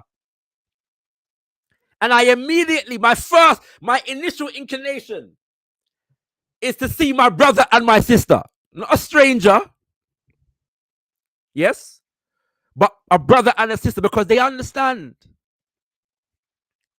that this inclination can become political. And so race first is not just I see my brother and my sister as my brother and my sister. Race first is the political understanding of what it means to be an African, and the intention to maximize that political understanding into political power. That is what race first essentially is. And when we understand that, we understand ourselves in terms of relationship, not antagonism. So we will understand the relationship of soca and calypso to Afrobeats and soukous as complementary and not antagonistic. Even if we say Carnival is an environment for soca to dominate the scene. Nothing wrong with that. Carnival comes out of a particular expression of Africanness in the diaspora. And it's fine for that particular expression to dominate the scene at Carnival. But that we don't see and we don't create illusions of antagonism between the music of the continent and the music of the diaspora. That we understand that there is space for all our music, and that we can celebrate it as Africans together in varying different circumstances. So when the African from Nigeria comes to Carnival, him can enjoy some soca music. Yes? And when the African from Jamaica goes to Oshogbo, yes, him can enjoy the indigenous, because there's various different indigenous music forms among our people. Our Yoruba people, you know what I'm saying? So yeah, I'm using it as a basic example, but I'm using real issues to highlight. I've even heard Pan-Africanists, delving into this strippingness about whether Afrobeat should be played at Carnival. It's nonsense, and it's not only nonsense because of what I'm saying. It's nonsense because it's actually not a reality. That it's not happening. Afrobeats is not I'm speaking to Africans in the UK or anywhere Africans are that Carnival is being celebrated, and there is a debate about Afrobeats. Afrobeats is not taking over Carnival. It is not happening anywhere in the world. I have never been on the road or seen anywhere in the world whereby there is more or even half the music you'd be playing at carnival is Afrobeat. It's a stupid argument. Nonsense. And any Pan-Africanist, any African-centered individual who is engaging in that nonsense, you should be ashamed of yourself. And may our ancestors kindly put you in your place and bring you back to yourself. Thank you. I love it. See, today I can calm down because, brother, you have the front lines, and I'm glad to have you. I am sitting, sipping tea, and letting you take care of these nonsensical brothers and sisters of ours. But explain quickly before my next question. Explain what Bakra is. Yeah, sorry, Bakra. So there are actually various different etymologies for this term. Bakra means white people, white man. Yeah. The etymology that I was gifted as a child is that. So first of all, I should say that Bakra is a terminology that you will find across the Americas for the European. Yeah. So you'll find it among Africans in the Caribbean. You'll find it among Africans in the English-speaking Caribbean, Jamaica, Trinidad, Antigua, etc. You'll find it among Africans in the French-speaking Caribbean, Haiti, yes, Martinique, etc. And you will also find it among Africans in the United States of America, particularly those in the South, especially those among the Gullah Geechees of the Carolinas. And so one explanation that I was given is because it was a referral to the punishment that the enslaver used to give our ancestors. So the whipping used to make the back raw. Yes. So we refer to them as the Bakra, the ones who make our backs raw. However, and I don't recall, but I have heard that that's actually not the case, that it actually comes from I'm forgetting which language, but an African language. It's an evolution of a word from an African language. So the people who use ba in front of words is the Bakongo. Yeah, it's possible. I can't say. I can't remember what the etymology that I'm gonna have to find that again. But yeah, so it's same meaning, but it's actually a derived from an indigenous terminology that we brought from the continent for these people who are capturing, us from our motherland. So when I use it, I'm referring to Europeans, European power systems, European imperialist structures, which is why I say Bakra imperialism. The Wazungu, in other words. The Wazungu, the Oyibo, the Obruni, the Tubab. Yeah, it's them that I'm referring to, and their systems of power. Thank you for adding that vocabulary to my when I need to be petty with them, when I need to stick it to them. So the last question from me, I believe Pan-Africanism has been co-opted mainly by the CIA and many other covert operatives. They have infiltrated it and it does not move. Here's an evidence. Museveni apparently is still the head of the Pan-African movement. Yoweri Museveni. And I was invited to... Laughable. I was invited to be a member of a certain African group that was actually saying this to me and expecting me to be okay with moving along with it. And I had to leave because of it, just because of that. It seems petty for me to leave, but I'm like, the foundation is not solid. So I cannot support you in building this when I know the foundation is not solid. Absolutely. So we abandon, but not just because it's been co-opted, because I don't believe that's the only reason why we should abandon. Like Ubuntu has been co-opted, but it's a very important principle in our culture, so we cannot abandon it.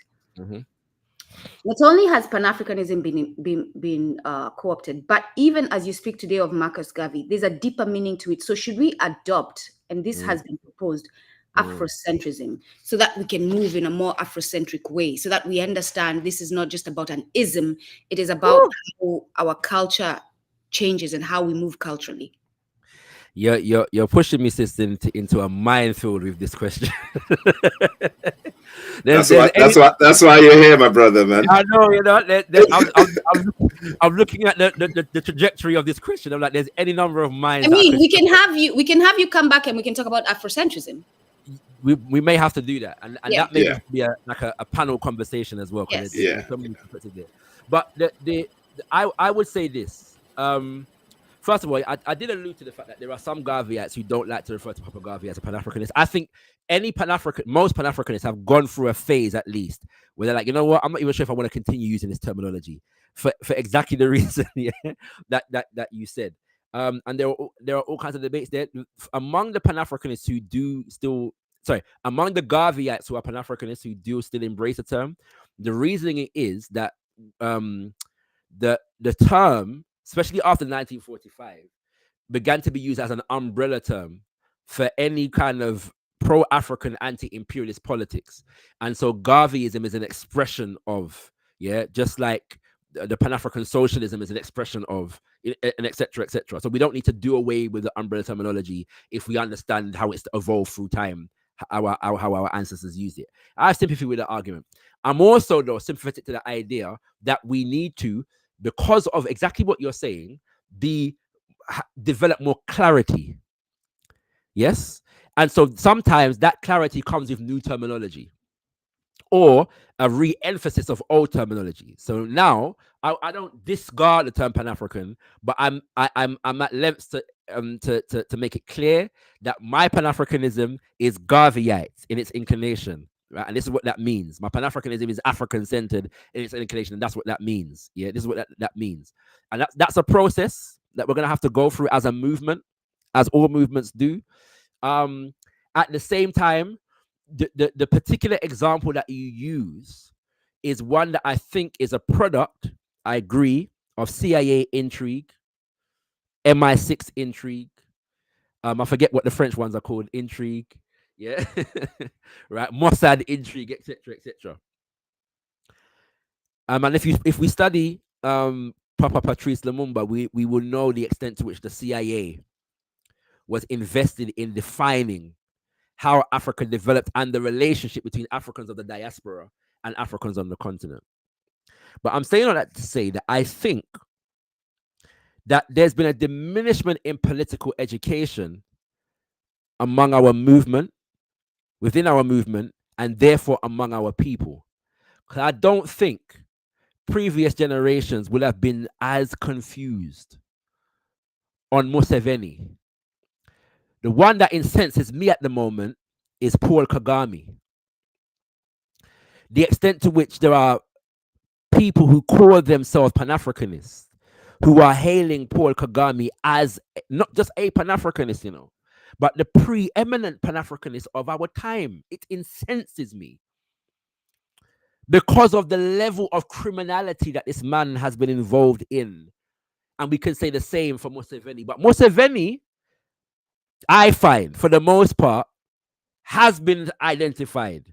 I'm not saying that there's nobody, especially nowadays, because we're so confused by a lot. And because, but for the most part, because Museveni's been there for so long, he has been known to be an American puppet, sustained by America from since time. Yeah? And I think a diminishment of our political education means that whenever any leader says anything anti-West, we consider them Pan-African. Museveni is old enough, has been around long enough, and is astute enough to know that whenever the Bakra imperialists has had their man in Africa, there comes a time when he's outlived his usefulness. And I think Museveni is aware of the fact that he has outlived his usefulness as far as being an agent of Bakra imperialism in Africa. And so he is attempting to shift the dynamic by saying some anti-Western things to endear himself with the masses of African people. And only through, Baba Kwame Ture says, we must always be engaged in the political education of our people because our enemies are always politicizing us. So it's only through more and more effective levels of political education that we will be able to gift our people with the signs and the symbolisms and the tools of analysis that we need to be able to see a Museveni for who and what he is. You know, so yeah, I hope that answers your question at least to some degree. My Yes, sister. it does. And just to stand by you, Kagame is no Pan-Africanist. And that's the other thing too. On top of being clear about this, defining these words, being clear about defining the behavior that is expected of you when you're born. Absolutely. And what is not expected, so that it's not a gray area, the not expected. Clearly, when you are exploiting our people, you're not a Pan-Africanist. When you are killing our people, you're not a Pan-Africanist. When you're not uniting with other nations to build economy, to build power together, you're not a Pan-Africanist. So being clear about the description of the behavior that is expected for and against should be something else that we do. I'm happy to be here today. Thank you so much. Yeah, and just to sum that up, I'm just going to add this to it. In Africa today, we haven't got no Pan-African presidents at all, apart from 3 at the moment. So every other president that you see right now, they're not Pan-African, because we like also have a question or two in the audience. So let me run by that as you do that. Make that comment. Yeah. So they're basically they're not Pan-African, because like my brother said, in the work of their hands, you see exactly who they are, and everything they've done thus far is basically to be gatekeepers for the hegemonic powers. Absolutely. So Africans need to wake up to that. Okay, I'm just gonna sum. I've got a couple of questions there, my brother, man. This guy Adam S says, hello. Okay, let me just put it there so you can see it. He says, how does North Africa relate? Yeah, and a predictable question. And I say that I'm one who readily accepts the complexities in the North Africa question. And I say that because for the most part, I understand the peopling of North Africa to self-identify as Arab. As far as that relates to the African identity, that is antagonist. That there is an antagonistic relationship there, and we need to be clear and unapologetic about stating that. Okay. Recently, there was a government minister, I believe it was in Tunisia, who came, who was advocating for the removal, the ejection of Africa. What he said were African people, yeah, right, from Tunisia. I think it was Tunisia. Yeah, it was Tunisia. He said in so many words, they are going to bring their African identity to our, their African culture to our country. You understand? So in the minds of these people, there's a clear distinction, yes, between the Arab identity and culture and the African identity and culture. And I am not into trying to seduce people and coax them and cajole them into an African identity, especially when they're not African. Okay, like that is foolishness, right? That said, I understand that there is complexity in terms of what is considered to be Arab, and then there are some who consider themselves to be Amazigh, but not Arab, although Arabized to some degree, who are trying to affirm their identity and their culture. Some within an African context, some not. You understand what I'm saying? Some we would look at and identify as readily African phenotypically, and some we probably wouldn't. You know what I'm saying? And there's complexity there. Yeah, and it's complicated. Right. And I'm quite comfortable with accepting that and appreciating the fact that as a movement, we're gonna have to go through a process of addressing that complexity. Yes, especially because some of whom there is, even in that context, one thing that we should be clear of is that even in the context of who and what is Arab and Berber, Amazigh and whatever, there is a color stratification, right, within that sees the black at the bottom. You understand what I'm saying? We shouldn't be afraid to speak to and call out the Arabic supremacy and colonization of our people, the extent to which the Islamic religion has been used to demonize preach, my brother, preach. Indigenous African culture, spirituality. Yeah, we need to stand on our square where those subjects are concerned, and speak clearly about that fact. Our Baba Chinwezu, is a good person to study and read in relation to these issues. We should also be clear in that context about the political allegiances of the Arab quote unquote majority, depending on how you look on the issue, in North Africa. Even those who cite themselves as Pan-Africanists, unlike many, whilst I consider what America did to Muammar Gaddafi to have been criminal in its intent and its practice, I was never one who considered Gaddafi to be a stalwart Pan-Africanist. Another subject for another time. Yep. Yeah, you know what I'm saying. But I was just not one of those people. So we need to be clear about those subjects whilst we're addressing the complexities. Yeah, in North Africa, I don't believe that people should be able to to reject African culture, African identity, and then adopt it when it's politically expedient. Exactly. Right, for them, in the name of a Pan-African power project. I'm not into that. Yeah. And so we have some challenges and some questions to address where it refers to North Africa. But Thank also you. the importance in the language that we use and the words we use. When we use Mwana Ubuntu, we know what that means, and it's going to be stated clearly. So if our liberation is based on Wana Ubuntu, you don't have to worry about those who identify with whiteness. You don't. Or Arabness. Yeah, you don't. I agree. I should also say another person to study on this is also Baba Kwesi Pra, who is a linguist, but because he's dealing with language, he's dealing with culture. Yeah. And he said that we should leave those who identify as Arab to identify as Arab. And yeah, you know what I'm saying? So yeah. Fair enough. Okay, another quick one here. Oops, sorry. How do you address the psychology of religion? That's a big one. Do you want to go into that? That's a big one. Yeah, I'll touch on it, especially within the context of Garveyism. It's one that causes a lot of debate as well, because of the fact that the majority of the movement was developed Christian expressions. Yeah, I should say. And many of them would self-identify as Christian. It would also be true to say that is a result of colonialism. But at the same time, in the Garvey movement itself refused to adopt a what's the word? Yeah. An individual religion. Yeah. So there were debates at conventions in terms of whether Africans should adopt like Islam as an official, and the UNIA should adopt Islam as an official religion because it was considered to be, it has a longer history, particularly in West Africa, than Christianity does, and so it was more embedded into the culture. Let's see, yeah. So but moving forward, I will say this. The UNIA was trying to develop an authentically African religious expression. Yes.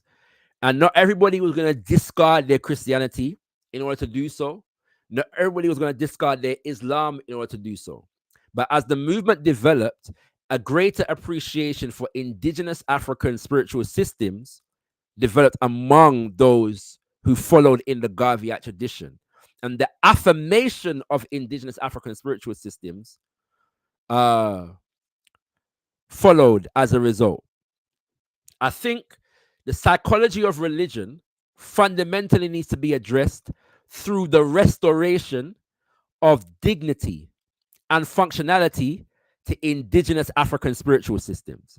That we need to undo without apology the damage that has been done to indigenous African spiritual systems through Abrahamic propaganda. And we need to be unapologetic within that regard, giving due respect to our brothers and sisters who are Muslim and Christian, especially if you are Muslim and Christian and or adhering to the Hebrew faith, and you have an inclination towards working for your people. There are things that we can do together and so on, right? However, I am not going to be mealy mouth in terms of discussing the damage that has been done to our indigenous culture and spirituality as a result of adherence to these spiritual systems. Thank you, ShakaRa. Yeah. So Thank you. The best way to address it psychologically is to restore dignity and pride to our indigenous spiritual systems.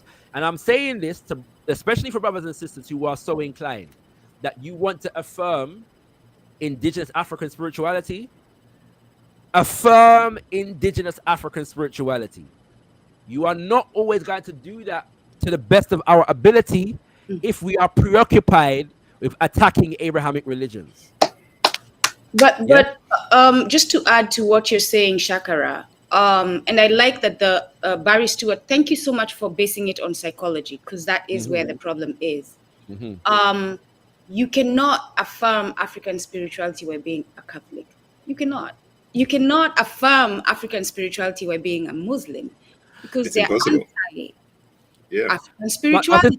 My sister, there's a majority extent to which I agree with you. I am being kind to our brothers and sisters. Yeah.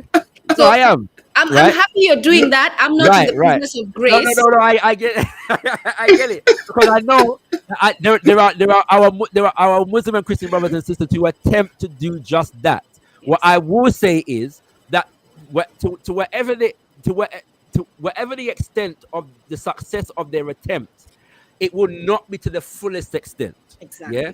So I reserve the fullest extent of that affirmation to those of us who affirm indigenous African spiritual systems.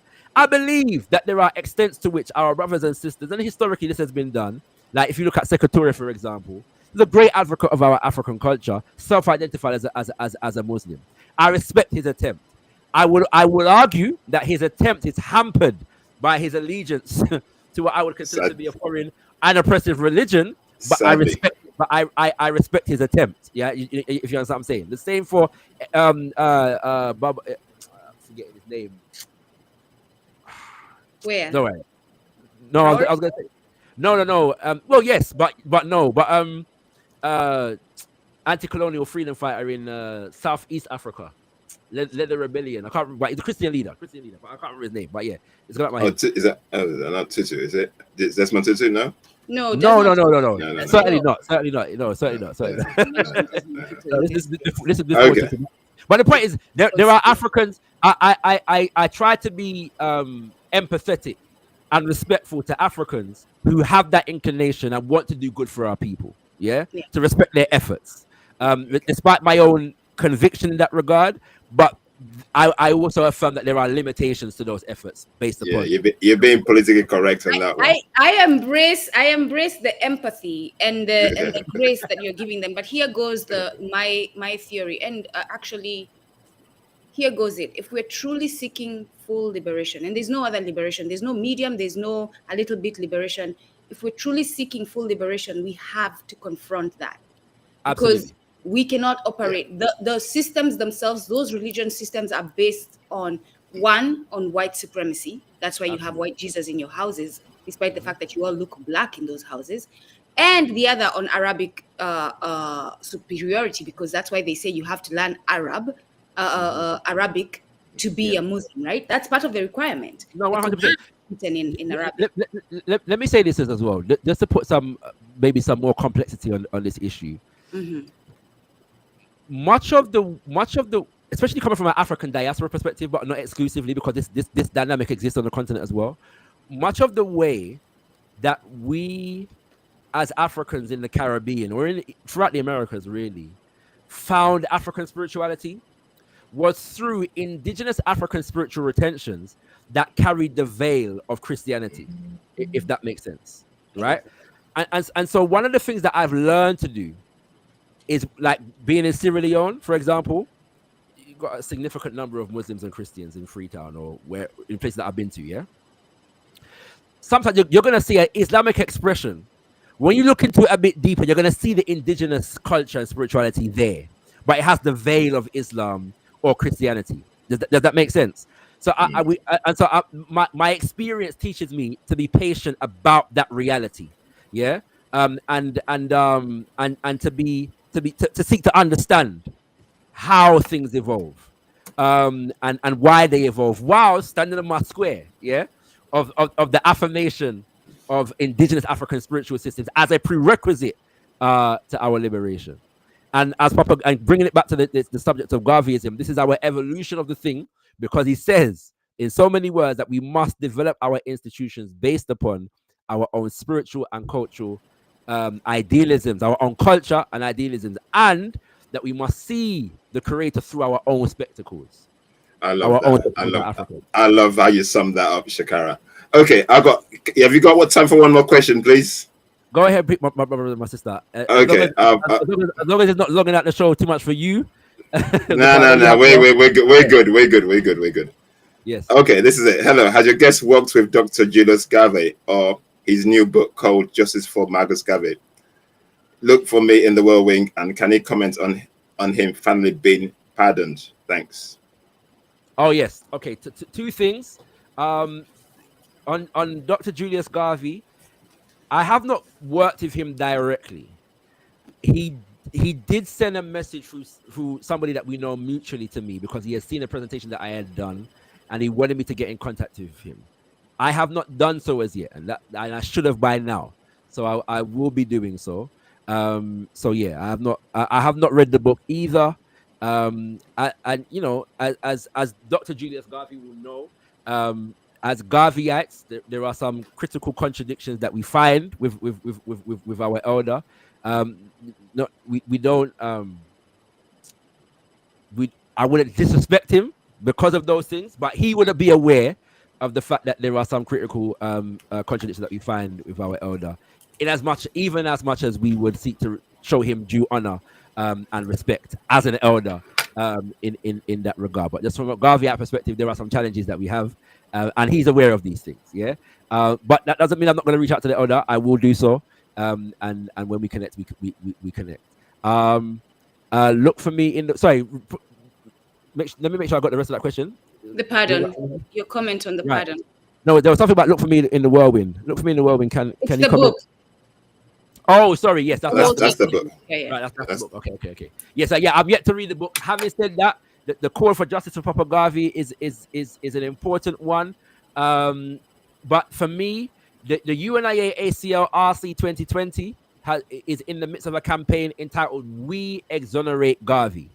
The most important thing for us to understand is that the exoneration of Papa Garvey is in the hands of us as African people. Ultimately, it's good politically. The pardon is good for political purposes, especially because the masses of our people are not organized on this program at the moment. It's a good political tool.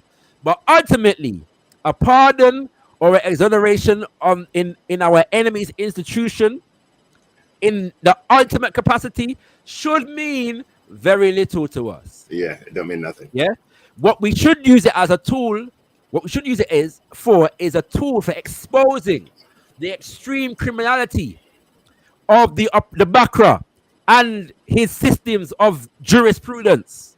That a man who was fighting for African liberation could not find justice in their system and was in fact criminally imprisoned and deported on trumped up charges. We should use the experience of Papa Garvey in terms of the American criminal injustice system as an example of that fact. And so I want to say that, though, whilst honoring the good and hard work of our sincere brothers and sisters who fought to get that pardon. A lot of work went into that. I do not want to disgrace or diminish the sacrifice of those brothers and sisters and or the family of Papa Garvey in achieving that. Again, it has its political value. I'm just saying, ultimately, the exoneration of Papa Garvey and the legacy and the name of the most honorable Marcus Mosiah Garvey is in the hands of us as African people and not in the hands of the American government or the American criminal injustice system. Thank you very much, my brother. Okay, finally, question from our last guest for you. This is what we normally do here. So we ask for a question from our last guest for you. Oh, yeah, what was to ask you? No, they got a question for you. And then once you answer that question, we need a question from you for our next guest. Yes, I'm familiar with this. Yeah, go ahead. Okay. Yes. So how are you, as an African diaspora, participating in the upbuilding of Mama Africa? I know you're already doing that, but just I was about to just tell us. Yeah, you're already doing that anyway, based on everything you're doing. But just give an answer to it. Yeah, so there's various ways, and you know, when you're doing this work, you never feel like you're doing enough. And my goal is, you know, I'm about to arrive at my 40th year around the sun, And my goal, around the sun. right? My goal for the next 10 is to really solidify and it's, my organizational efforts, yeah, throughout the African world. So one of the major things that I'm doing at the moment is the development of a media institution called Kimbunga Media. And we aim to do many things, but just develop a viable Pan-African, Black nationalist, Pan-Africanist, universal African nationalist media platform that can inform and politically educate our people. We are not now what we want to be, where we want to go. We're just developing that through progressive stages. And I have said, and I will say again, one of the major projects at the moment is to complete the production of the Ujamaa Black Group Economic Series. Yeah. Where we're going to be engaging in economic education beyond financial literacy and business development. Yeah. That we're going to, so that's the aim of that particular show. At the moment, however, we are doing work just in terms of shining a light on the plight of African people all around the world. So as we know, Congo is a major issue at the moment. Our last show was about Kenya. We spoke to a brother from Kenya, our brother William Sakawa, who is a journalist or was a journalist on African Stream. Yeah. And so our next session coming up on Wednesday, Ujamaa Day, Wednesday, the 16th, we'll be speaking to our brother Kambale Musavuli, who is a brother from Congo, who is currently residing in Ghana. And we're going to be discussing the situation in Congo, particularly as it pertains to this stupid the stupid deal. Yeah, right. That they said them said them fine. So we're going to be asking the question, brothers and sisters: Has President Donald Trump brought peace to Congo and Rwanda? And our brother Kambale Musavuli is going to assist us. Was he a part of causing the unrest? Indeed. You know, that is the question. But yeah, so astute brothers and sisters will note that the tongue-in-cheek nature of the question. But it is what it is. So yeah, that's one thing.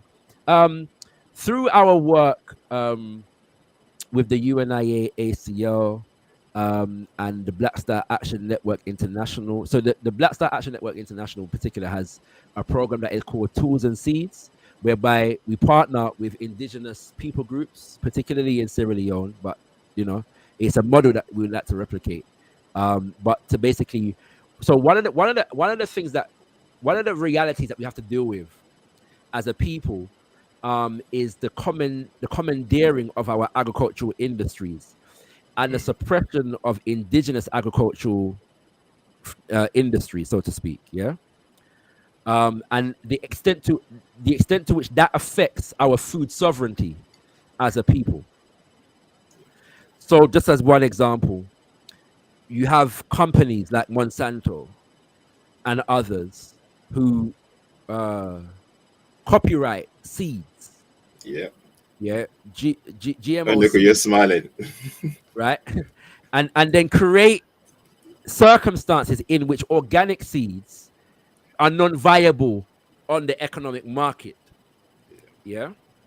Kenya is the poster child for that. Right. Yeah. And this dispossesses and disempowers indigenous communities on the ground. Yeah.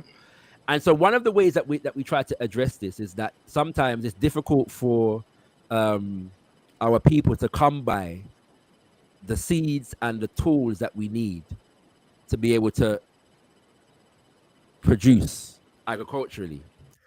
So the program aims to, but what we do often tend to have is land, access to land, indigenous people groups.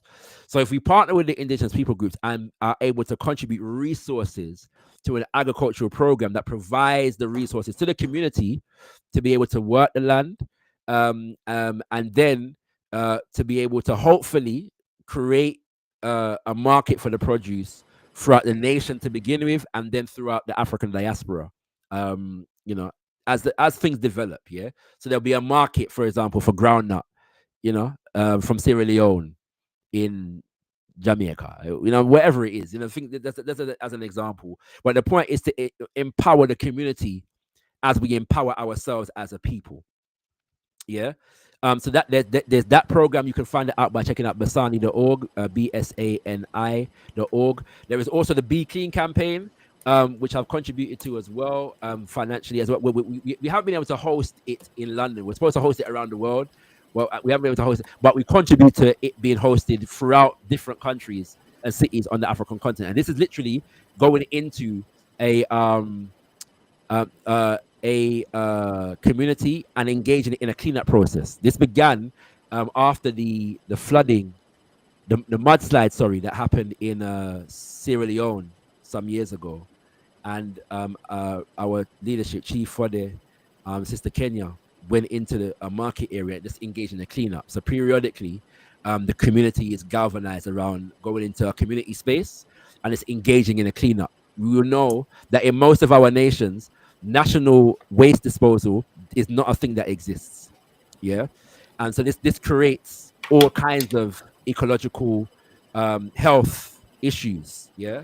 And so in a small way, we try to impact that by engaging our communities in periodical cleanups. And so we contribute that, we raise money for that. And so there are other things that I'm contributing. The Pan-African Library of the Gambia is an institution that I support. I've recently connected with our sister Enemesit Richards, who is the co-founder and director of the Thomas Sankara Institute that currently operates in Burkina Faso and Niger. Yeah, so promoting institutions such as those and supporting institutions such as those are ways in which we assist our people on the continent. But I also want to say that the race first ideology means that we need to be working among African people wherever we are. So we're not sitting on our laurels until we get to the continent. Yeah. You know what I'm saying? I agree. You know, if we're in the UK, especially if we're in a situation whereby Africans are a majority, so that would relate to the majority of the Caribbean. There's a lot of work to be done among our people everywhere. So yeah. Yeah. Thanks for that, my brother. Can you give us? Yeah, go on. Quickly though, because apparently, brother, you're speaking a language that cannot be understood. Apparently, that's what's happening. ShakaRa is not talking about capitalism. ShakaRa is talking about food security. ShakaRa is talking about us preserving our indigenous seeds and sharing them with farmers all over the continent so that we can get food security. That's what he's talking about. We're not worried about competing with Monsanto and SAT. We want to destroy them. We want to take them out of our continent. Absolutely. Yeah. We're dealing with a revolutionary economic policy here. And that revolutionary economic policy will have stages, right? You know what I'm saying? So we're obviously we haven't amassed the power to kick out Monsanto right now. You know what I'm saying? But what we can do is in some small ways help to empower our indigenous communities, you know, in whatever ways that we can. And then we'll grow that power, you know, as we go forward. So yeah, I don't like I said, there are many people who are allegiant to Bakra economic systems, nation states, and so on. Absolutely. And so they will attempt to cast aspersions on what we're trying to do, mischaracterize it, them kind of things. That's the stuff that we have to deal with. And by the way, brother, that first A in Basani is not required. So it's Black Star Action Network International. So it's BSANI. Yeah, BSA. BSANI. Okay. I'll do that again. All right. Yeah. Can you leave a question for our next guest, please, my brother? Do I have to leave? What would you like to ask? Yeah, what would you like to ask our next guest? Yeah, it's customary. Am I leaving the question without knowledge of who the guest is? You don't. Yeah, no, but yeah, you don't know who's coming.